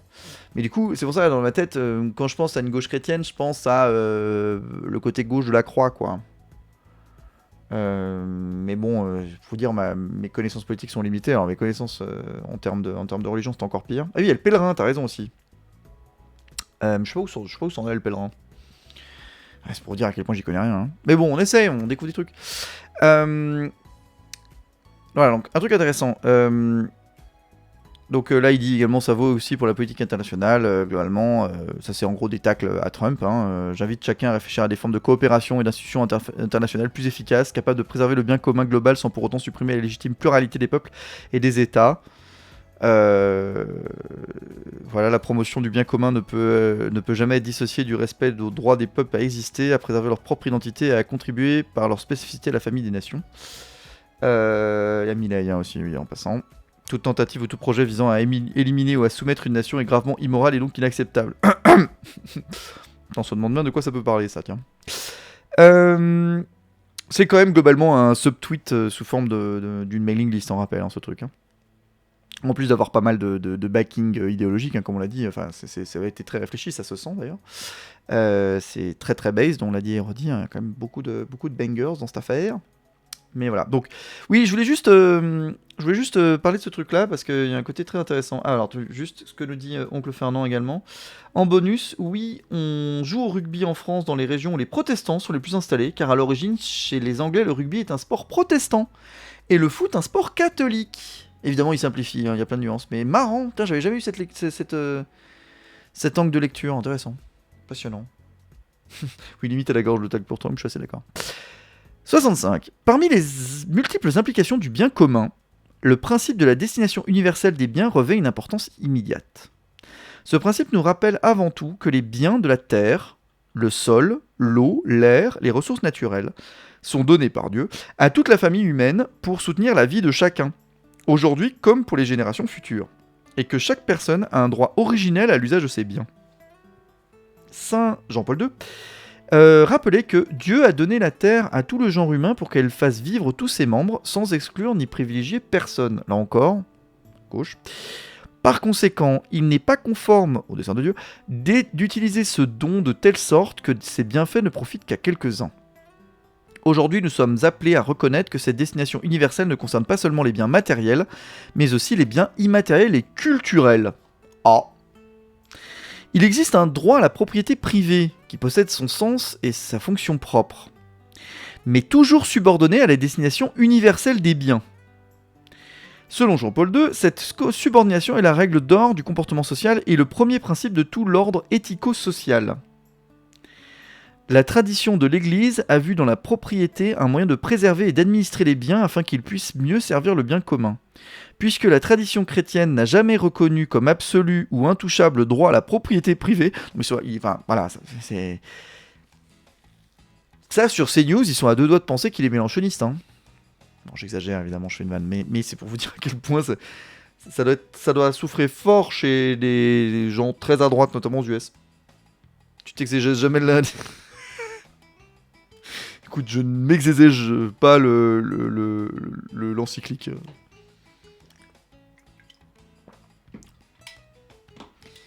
D'ailleurs, Alex nous précise que la croix c'est pas du nord, mais c'est sans lien, ok.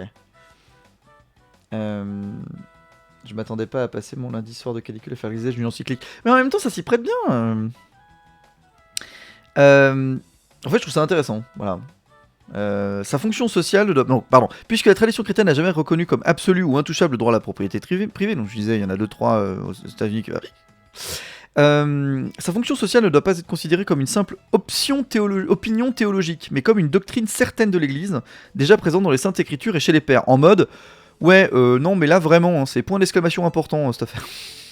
C'est pourquoi le pape François a rappelé que la solidarité vécue en profondeur signifie aussi rendre aux pauvres ce que lui revient. Et alors, moi, ce qui m'intéressait, alors pourquoi je vous ai parlé de ces deux trucs-là avant ? Parce qu'il y a cette phrase que je trouve folle. Attention, le pape veut de l'open data. Aujourd'hui, parmi les biens universellement destinés à tous, nous devons également compter les nouvelles formes de propriété, brevets, algorithmes, plateformes numériques, infrastructures technologiques, données. Dans 5 minutes, il nous demande de l'open source. C'est quand même dingue, hein. Dans un contexte où la richesse des nations dépend de plus en plus des connaissances et des technologies, quand ces biens restent concentrés dans les mains de quelques-uns, sans forme adéquate de partage et d'accès, il se crée un nouveau déséquilibre contredisant la destination universelle des biens et alimentant le fossé entre les inclus et les exclus, entre ceux qui peuvent participer à la révolution numérique et ceux qui en restent à l'écart. De plus, le soin de la maison commune comme la responsabilité envers les pauvres et les générations futures requièrent que l'usage des biens de la création et les nouvelles possibilités offertes par la technique soient réglementées de manière à respecter l'environnement. Bonjour. Putain, j'imagine tellement des cathos extrêmes péter des câbles parce qu'on leur dit justement que l'ESG c'est important, l'ESG quoi. Respecter l'environnement, éviter le gaspillage et les nouvelles formes de pillage.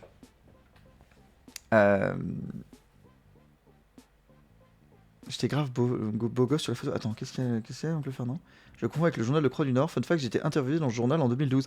Non mais, Fernand, alors c'est un running gag que vous ne pouvez pas connaître dans le chat, et je vais pas aller jusqu'au bout du running gag, mais Fernand a des anecdotes sur à peu près tout et n'importe quoi, c'est fascinant. Genre, moi je trouve ça formidable, et c'est ce qui fait la profondeur du personnage. Mais vraiment, je trouve ça très incroyable. Donc oui, voilà, évidemment.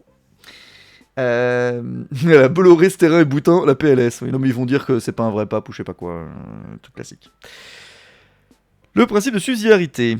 Le principe de subsidiarité naît de la même vision de la personne qui a guidé notre réflexion sur la dignité et le bien commun. Si tout homme et toute femme est appelé à devenir acteur de sa propre vie et à participer à la construction de la société, alors l'organisation sociale doit elle aussi respecter et favoriser cette responsabilité. Donc c'est ça la subsidiarité, c'est te faire confiance et donner l'environnement où tu puisses t'épanouir dans la mission commune. C'est ça une subsidiarité. Ah bah d'ailleurs, la doctrine sociale de l'Église appelle subsidiarité le principe selon lequel que les personnes, les familles, les communautés locales et les corps intermédiaires peuvent faire... Non, pardon. Selon lequel ce que les personnes, les familles, les communautés locales et les corps intermédiaires peuvent faire ne doit pas être assumé par des instances supérieures. Les institutions de niveau supérieur doivent reconnaître, protéger et promouvoir la liberté et la créativité des niveaux inférieurs en coordonnant leurs contributions afin qu'elles coopèrent efficacement au bien commun. En gros, t'es plus accompagnant et leadant que ordonnant. C'est quand même une sacrée... on est loin d'une vision très ancienne. Salut Malo! Ce soir, on fait l'exégèse de l'encyclique du pape. Et ça n'est pas une blague, on le fait vraiment. Et en vrai... je sais pas ce que vous en pensez le chat, mais c'est intéressant, hein. Franchement, on trouve plein de trucs. Là, on va skip un peu.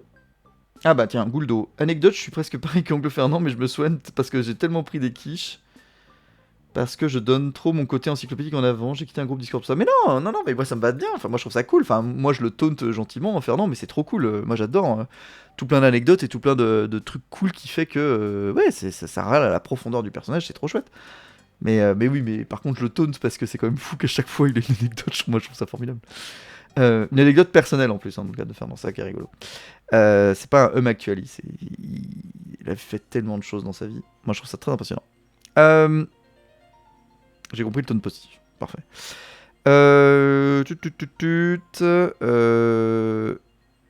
Voilà, donc bon, ça parle de la subsidiarité, voilà. Il parle même du fait qu'il faut dépasser toute gestion paternaliste ou d'assistanat de la vie sociale en favorisant un style de co-responsabilité. Donc ce qui est marrant, c'est que se dépasser la gestion paternaliste de gauche et d'assistanat, en mode la droite utilise beaucoup ce terme. Mais bon, voilà, un État qui valorise l'initiative des citoyens, de société civile, voilà, donc un peu un truc classique, logique de subsidiarité, blablabla. Salut Caprice. Donc voilà, tac. Dans ce contexte, État, machin, bagule, bon, solidarité, bon, voilà, on va passer ça parce que ça c'est les trucs classiques importants, hein. Par ailleurs, n'hésitez pas à les lire, mais bon, là, je voulais surtout m'arrêter parce que j'avais vu cette affaire de ça joue aussi avec les brevets, c'est pour ça que je voulais arrêter 5 minutes. Alors voilà, un examen pour l'Église, là en plus ils font quand même une sacrée introspection, hein, voilà. Et là on arrive, voilà. L'IA. On s'entend bien, il nous reste une demi-heure. Mais chapitre 3, technique et maîtrise, la grandeur de la personne humaine face aux promesses de l'IA. Donc oui, on rappelle, hein, vous êtes toujours en train de me voir faire l'exégèse de l'encyclique du pape, parce qu'il parle de la technique et de l'IA, ce qui est très improbable. Après avoir rappelé les principes qui éclairent la doctrine sociale, je souhaite me pencher sur certains défis qui touchent de près notre manière de vivre de notre époque. Donc, je ne refais pas sur l'image biblique dont on a parlé tout à l'heure sur Babel et donc Jérusalem. Nous sommes appelés à nous interroger sur le grand chantier de notre époque. Que sommes-nous en train de construire ? Alors que le développement technologique modifie rapidement les langages, les relations, les institutions et les formes de pouvoir, nous, croyants, bon, pas moi, vous aurez compris, c'est l'idée, devons et pouvons choisir à quel projet travailler et avec quel style pour préserver et favoriser la magnifique humanité, donc le fameux titre Magnifica Humanitas, qui nous est offerte en don. Il ne s'agit pas d'un choix concernant notre avenir, mais notre présent, car l'intelligence artificielle et les autres technologies émergentes font déjà partie de notre quotidien. Donc il y a un peu en mode urgent, donc il faut vraiment se bouger, quoi. Je suis convaincu C'est vraiment, il je là d'un coup. Je suis convaincu que la manière correcte de vivre les relations sociales à la lumière de l'évangile n'est pas fixée une fois pour toutes, mais qu'elle reste une tâche confiée de génération en génération à la communauté chrétienne. Sous la conduite de Saint-Esprit, l'Église se laisse éclairer par la parole afin de lire les signes des temps et rechercher avec créativité de nouvelles voies pour que les relations entre les personnes et les peuples deviennent plus conformes aux exigences. C'est pourquoi j'encourage tout le monde, en particulier les fidèles laïcs. Bonjour. Enfin non, nous on n'est pas fidèles du coup, mais on est dans le coin. On est laïcs. En particulier les laïcs, à ne pas avoir peur de se laisser interpeller par la réalité, à s'écouter mutuellement et à assumer avec fermeté leurs responsabilités dans la construction d'une société plus humaine et plus fraternelle. Non, les IA peuvent pas remplacer les papes, non, je crois pas. Dans l'encyclique Laudato Si, le pape François dénonçait l'affirmation croissante d'un paradigme technocratique dans le monde globalisé. La tendance à laisser la logique de l'efficacité, du contrôle et du profit régir à elle seule les choix personnels, sociaux et économiques. Il apparaît ainsi plus clairement que la technique n'est pas un simple instrument et que lorsqu'elle devient un critère, elle finit par déterminer ce qui compte et ce qui peut être écarté, réduisant la création à un objet d'exploitation, donc la création, genre tout ce qui existe, à un objet d'exploitation et les personnes à des rouages d'un système qu'il faut rendre toujours plus performant. Ce paradigme s'est rapidement étendu ces dernières années, notamment sous l'effet de la diffusion de l'intelligence artificielle, des sciences cognitives, de la nanotechnologie, de la robotique et de la biotechnologie. En soi, ces innovations peuvent devenir une aide précieuse pour le développement humain intégral et pour la sauvegarde de notre maison commune. Enfin, maison commune, c'est un terme aussi pour dire l'humanité, quoi. Enfin, l'environnement de l'humanité. Mais précisément en raison de leur puissance, elles peuvent agir comme un accélérateur du paradigme technocratique et nécessitent un nouveau cadre spirituel, éthique et politique. Plus puissant ne signifie pas forcément meilleur. En ce sens, les paroles de Romano Guardini restent d'actualité. L'homme moderne n'a pas reçu l'éducation nécessaire pour faire un bon usage de son pouvoir. Ok. Ce qui est pas si faux, effectivement. Le danger que l'humanité devienne victime de ses propres conquêtes avait déjà été clairement perçu par Paul VI, d'accord, lorsqu'il avertissait que les progrès scientifiques les plus extraordinaires, les prouesses techniques les plus étonnantes, la croissance économique la plus prodigieuse, si elles ne s'accompagnent pas d'un réel progrès social et moral, se détournent en définitive contre l'homme. Là encore, hein, ça c'est pas religieux, hein, c'est purement de l'éthique classique. C'est pourquoi le progrès technique, précieux en soi, exige un discernement concernant la vision anthropologique qui le guide et aux fins qu'il poursuit. Si le développement technologique se poursuit sans une maturation éthique et sociale adéquate, il peut arriver que les moyens augmentent sans que l'humanité ne croisse dans la même mesure. On a plus, mais on n'est pas plus. C'est fort, c'est un beau banger aussi. Et la personne risque d'être évaluée avant tout en fonction des performances qu'elle garantit. Il convient ici de reconnaître un fait déterminant, que j'ai déjà rappelé précédemment. Dans de nombreux cas, dans le contexte numérique, le contrôle des plateformes, à deux doigts de nous faire le DSA, hein, quand même, le DMA, le contrôle des plateformes, des infrastructures, des données et de la puissance de calcul n'appartient pas aux États, mais à de grands acteurs économiques et technologiques qui, dans les faits, fixent les conditions d'accès, les règles de visibilité et les possibilités de participation. Je veux dire, c'est un texte de l'Union Européenne, ça, hein. Allô? Enfin, what? Lorsqu'un pouvoir d'une telle ampleur se concentre entre quelques mains, il tend à devenir opaque et à échapper au contrôle public, et augmente le risque d'un développement faussé qui engendre de nouvelles dépendances, des exclusions, des manipulations et des inégalités. Face à cette concentration du pouvoir dans le monde numérique, les grands principes de la doctrine sociale deviennent des critères pour évaluer et discerner ce nouveau scénario. La dignité inaliénable de la personne, le bien commun, la destination universelle des biens, la subsidiarité, dont on a parlé avant, la solidarité et la justice sociale. Il nous invite à vérifier si le pouvoir des infrastructures numériques et des algorithmes favorise réellement la participation et la responsabilité, protège les plus fragiles, assure un accès équitable aux opportunités et reste ordonné au bien de tous. Pontifex alias Ursula von der Leyen qui dirait pas n'importe quoi.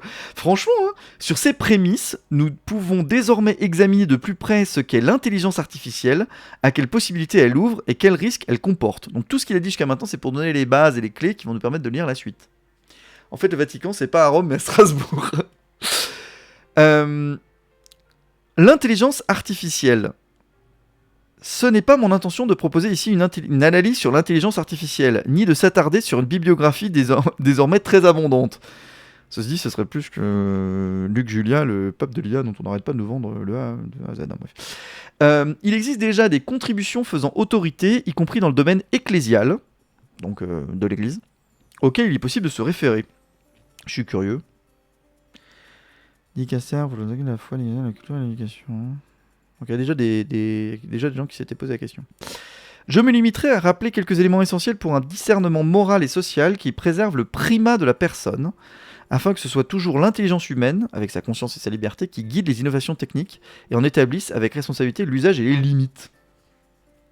Il convient de formuler 2 remarques préliminaires.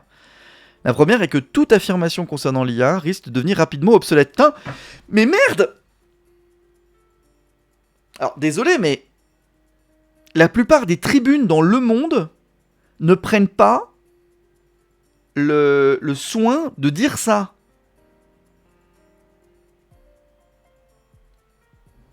Je m'attendais vraiment pas à lire des trucs aussi bien pensés là-dedans. Non pas que je pense que l'église déconne, hein, c'est pas le sujet du tout, mais oui, oui, based, enfin vraiment c'est ça, tu t'attends pas à avoir, bon bref. Ça me flingue, William, je suis d'accord, à côté Netflix, c'est très étonnant. Enfin, c'est pas étonnant, c'est logique quand tu sais l'histoire de, voilà, mais juste là, on le voit et c'est notable.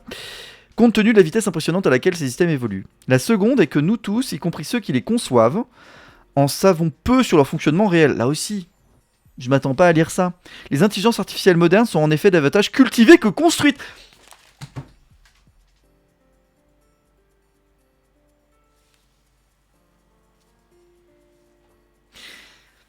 Il y a des journalistes qui savent pas ça.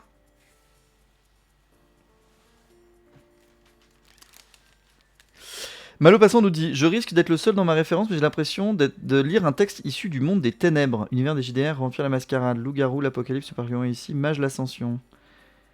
Oui, le monde n'a pas vocation à être de vie d'une nuit ouverte en plein cagnard. Je suis désolé, mais je la refais.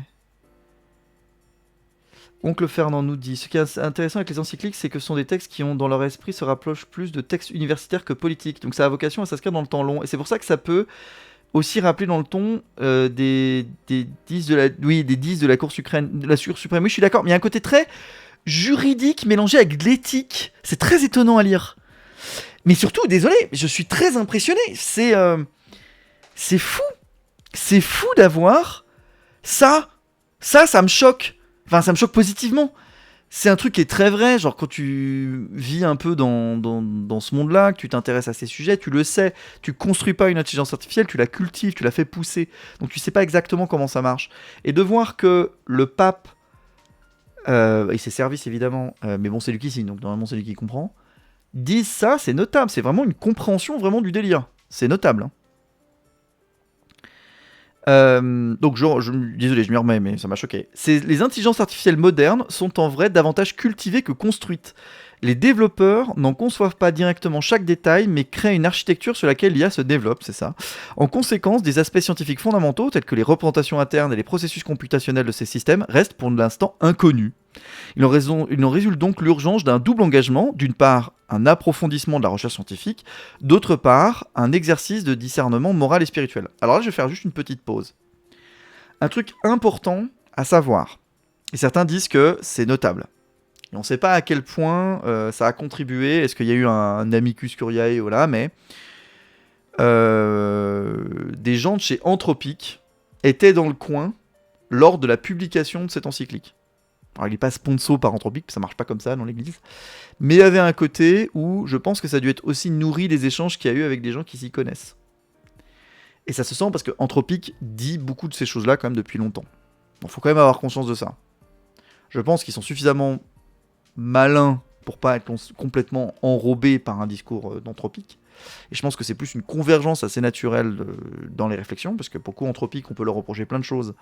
Et vous inquiétez pas que je le fais régulièrement, mais par contre, ils essayent d'avoir un certain recul, en tout cas jusqu'à un certain point, sur les enjeux des IA, etc. Donc forcément, moi, j'ai aussi un petit truc de la fameuse constitution de Claude ou des machins comme ça. Hein. Évidemment, ça fait référence là-dessus. Sauf que là, ça va beaucoup plus loin, c'est beaucoup plus enrichi qu'un truc random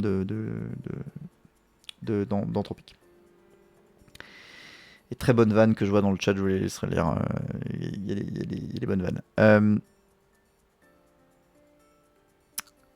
Donc voilà, donc un double engagement, un approfondissement de la recherche scientifique et un exercice de discernement moral et spirituel. Il n'est pas possible de donner une définition univoque et complète de l'IA. Ce que nous pouvons affirmer, c'est qu'il faut éviter l'erreur consistant à assimiler cette intelligence à l'intelligence humaine.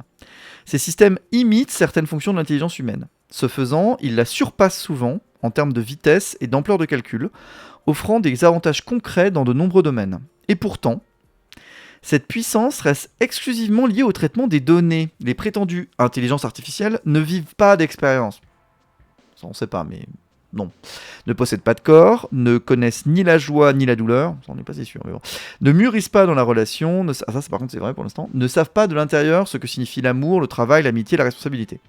Elles n'ont pas de conscience morale, elles ne jugent pas le bien et le mal, ne saisissent pas le sens ultime des situations, n'assument pas le poids des conséquences.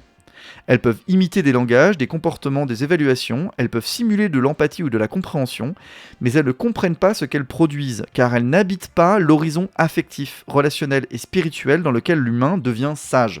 Là, on sent un peu la limite, je trouve, d'une vision dogmatique sur ce côté-là, mais d'un côté, c'est logique, c'est son truc. Il va pas dire l'inverse, ça tuerait un peu dans l'œuf plein de trucs, comme je pense, donc... tuer dans l'œuf, on le sait, ils aiment pas. Même lorsque ces outils sont présentés comme capables d'apprendre, leur manière de le faire diffère de celle de l'être humain. Il ne s'agit pas de l'expérience de celui qui se laisse façonner par la vie et grandit au fil du temps à travers ses choix, ses erreurs, le pardon et la fidélité. Ça, on pense que c'est vrai, effectivement. Il s'agit plutôt d'une adaptation statistique à partir de données et de résultats qui peut s'avérer très efficace, mais qui n'implique pas de croissance intérieure. J'aurais mis une énorme étoile là-dessus en mode pour l'instant, on n'est pas sûr. Mais oui, vu qu'il n'y a pas de mémoire pour l'instant plus que ça, pour l'instant c'est vrai. Mais rien ne dit qu'on n'est pas capable de le faire à moyen terme, ça. Une aide précieuse qui requiert l'attention. À la lumière de ce que nous venons de dire, nous pouvons mieux comprendre pourquoi l'IA peut être une aide précieuse tout en nécessitant une approche mesurée et vigilante. Ces dernières années, son utilisation à des fins privées s'est considérablement développée et de nombreuses voix s'élèvent pour réfléchir aux opportunités et aux risques liés à sa diffusion rapide. Dans un usage personnel, 3 aspects en particulier doivent être pris en compte: la facilité d'obtenir un résultat, l'impression d'objectivité et la simulation de la communication humaine. La rapidité et la simplicité avec laquelle il est possible d'obtenir des indications, des élaborations complexes, des contenus médiatiques et des formes d'assistance concrètes simplifient nos vies, mais peuvent aussi nous habituer à trop déléguer et à rechercher des réponses immédiates, affaiblissement de notre jugement personnel et notre créativité. Le gars, bizarre de l'appeler le gars, mais le gars parle de l'effet d'escalator. L'impression d'objectivité que les réponses et les propositions de ces systèmes peuvent susciter risque de nous faire oublier qu'elles reflètent les paramètres culturels de ceux qui les ont conçus et formatés, avec toutes les qualités et leurs défauts.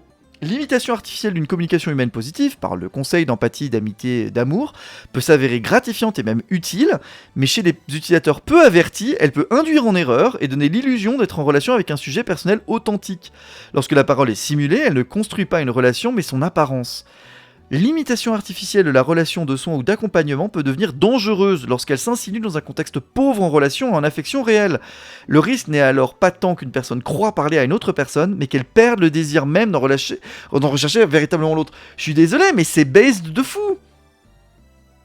Enfin, c'est des vraies questions éthiques profondes, qui n'ont rien à voir avec Dieu, par ailleurs. Enfin, c'est mon point de vue, évidemment.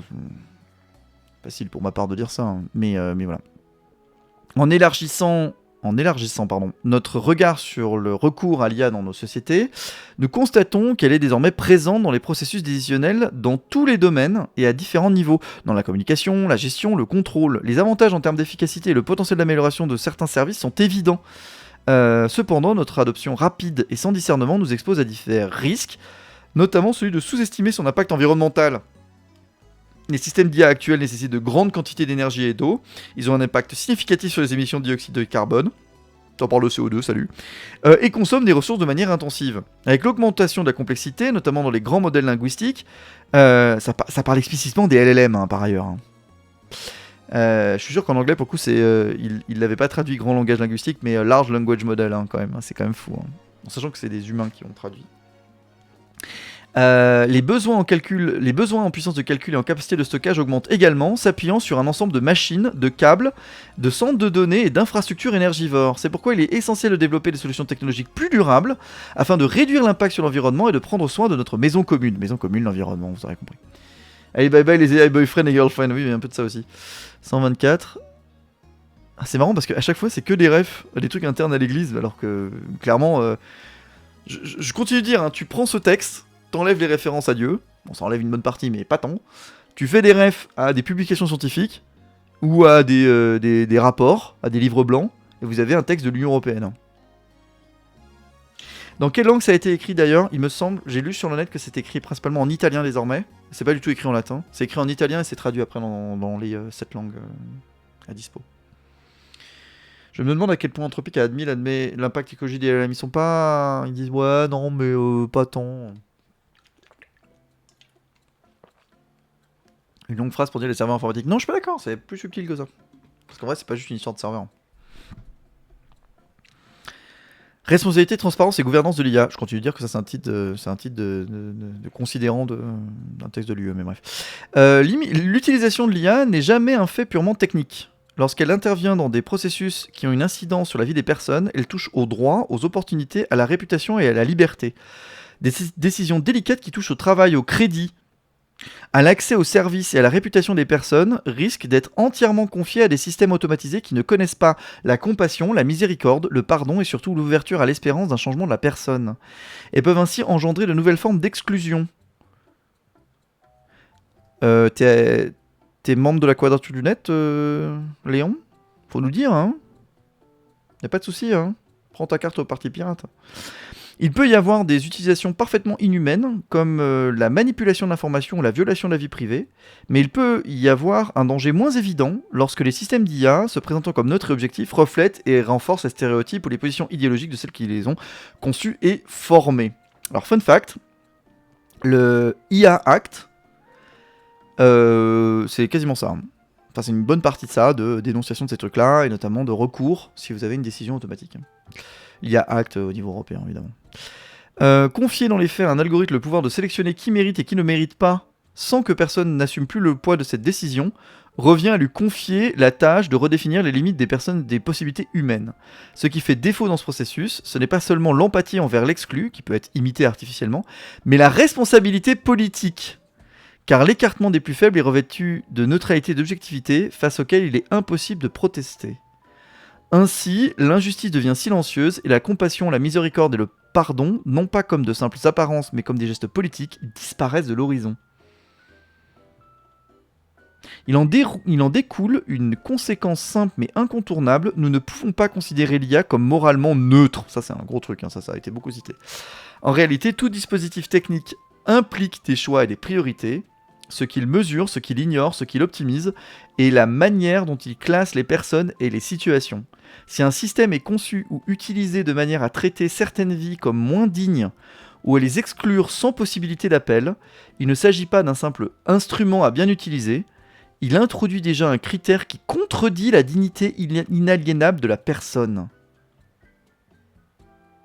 Attends, si un système est conçu ou utilisé de manière à traiter certaines vies comme moins dignes ou à les exclure sans possibilité d'appel, il ne s'agit pas d'un simple instrument à bien utiliser, il s'agit d'un critère qui contredit la dignité inaliénable de la personne, oui. C'est pourquoi le discernement éthique ne peut se limiter à se demander si nous utilisons un certain système à des fins bonnes ou mauvaises, mais doit également s'interroger sur la manière dont il est conçu et sur la conception de la personne et de la société qui est inscrite dans les données et les modèles qui les guident.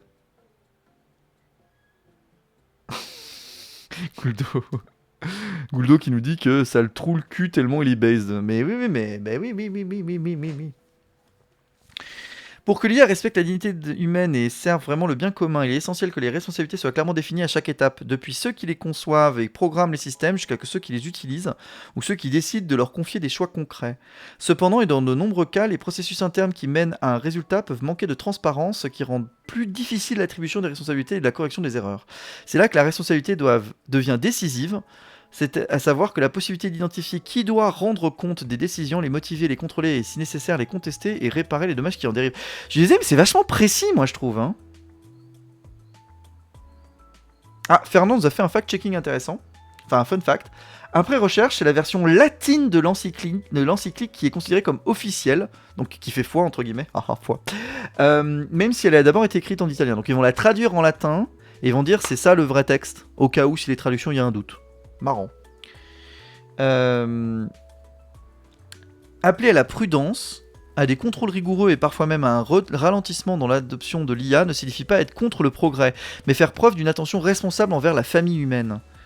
Cette exigence est d'autant plus urgente qu'il existe souvent un déséquilibre entre la vitesse du changement technologique et le rythme auquel duquel se développent les consciences, les normes, les contrôles, les institutions capables d'en réguler les effets. C'est based, c'est vrai, enfin, effectivement. Il ne suffit pas d'invoquer de manière générale l'éthique. Ah, intéressant. Il ne suffit pas juste d'invoquer de façon générale l'éthique, il faut des cadres juridiques adéquats, une surveillance indépendante, l'éducation des utilisateurs, une politique qui n'indique pas en son devoir. J'adore. C'est vraiment, en plus, ça shame globalement tout le monde en mode non mais faut vous bouger le cul en fait.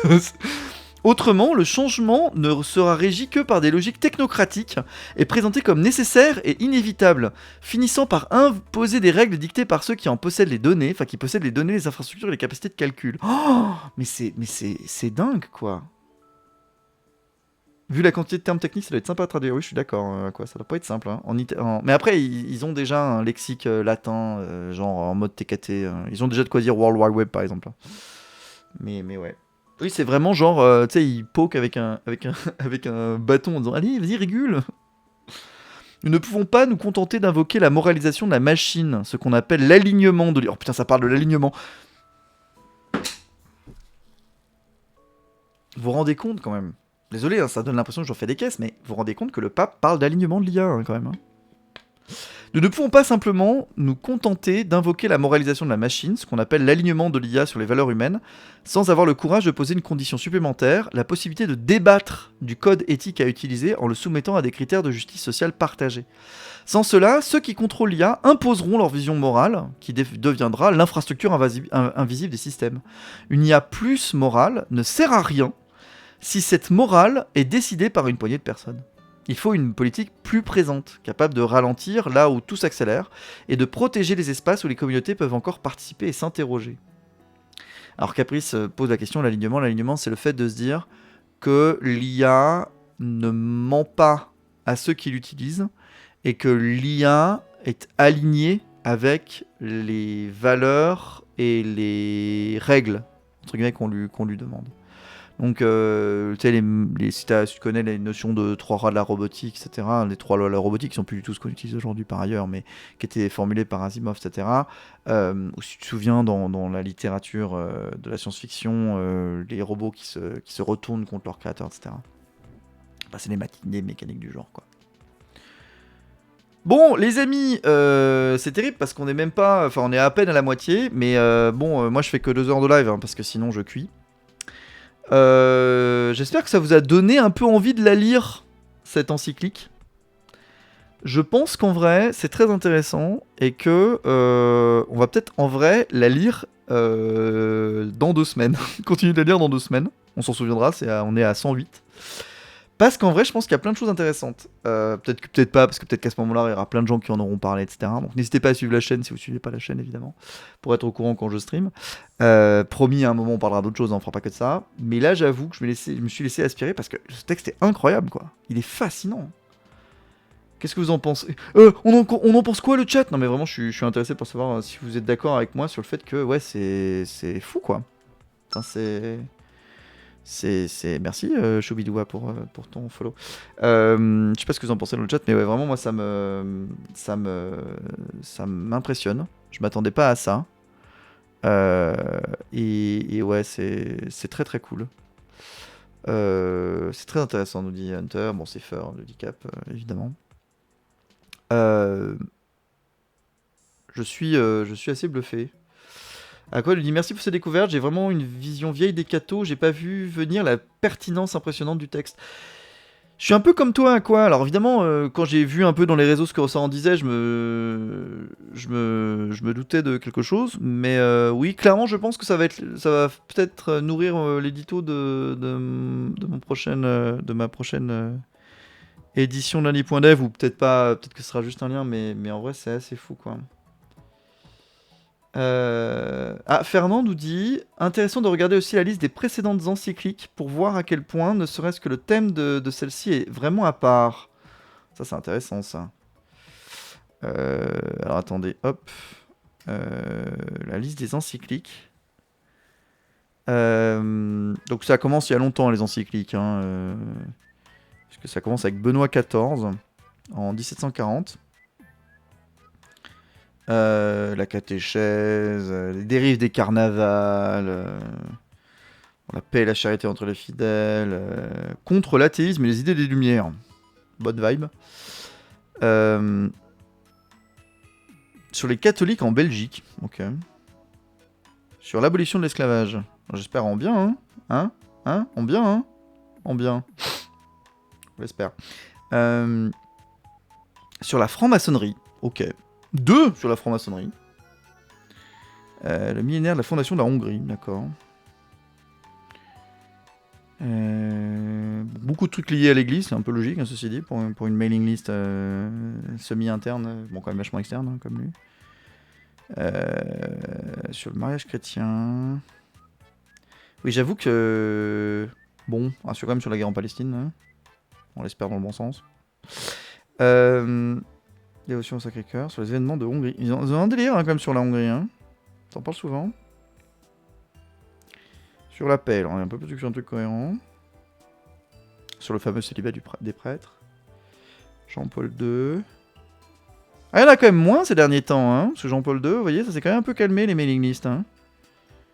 Et il n'avait pas fait pendant longtemps d'ailleurs là. Hop. Sur l'amour et la charité, sur l'espérance et le jugement, sur la doctrine sociale de l'Église, sur la foi chrétienne, sur la sauvegarde de la maison commune, donc en fait l'environnement. Sur la fraternité de l'amitié sociale, sur l'humour, et là sur l'humour, non, sur l'amour humain et divin, voilà. Et enfin sur les défis anthropologiques à l'ère de l'industrie. Effectivement, ouais, on est un peu sur. Effectivement, Fernand, effectivement, elle est pas anodine, elle est assez particulière cette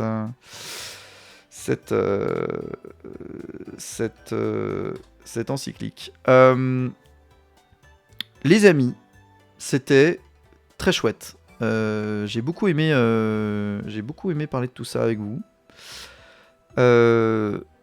C'était très cool. Je vais vous envoyer tranquillement chez quelqu'un dans quelques instants.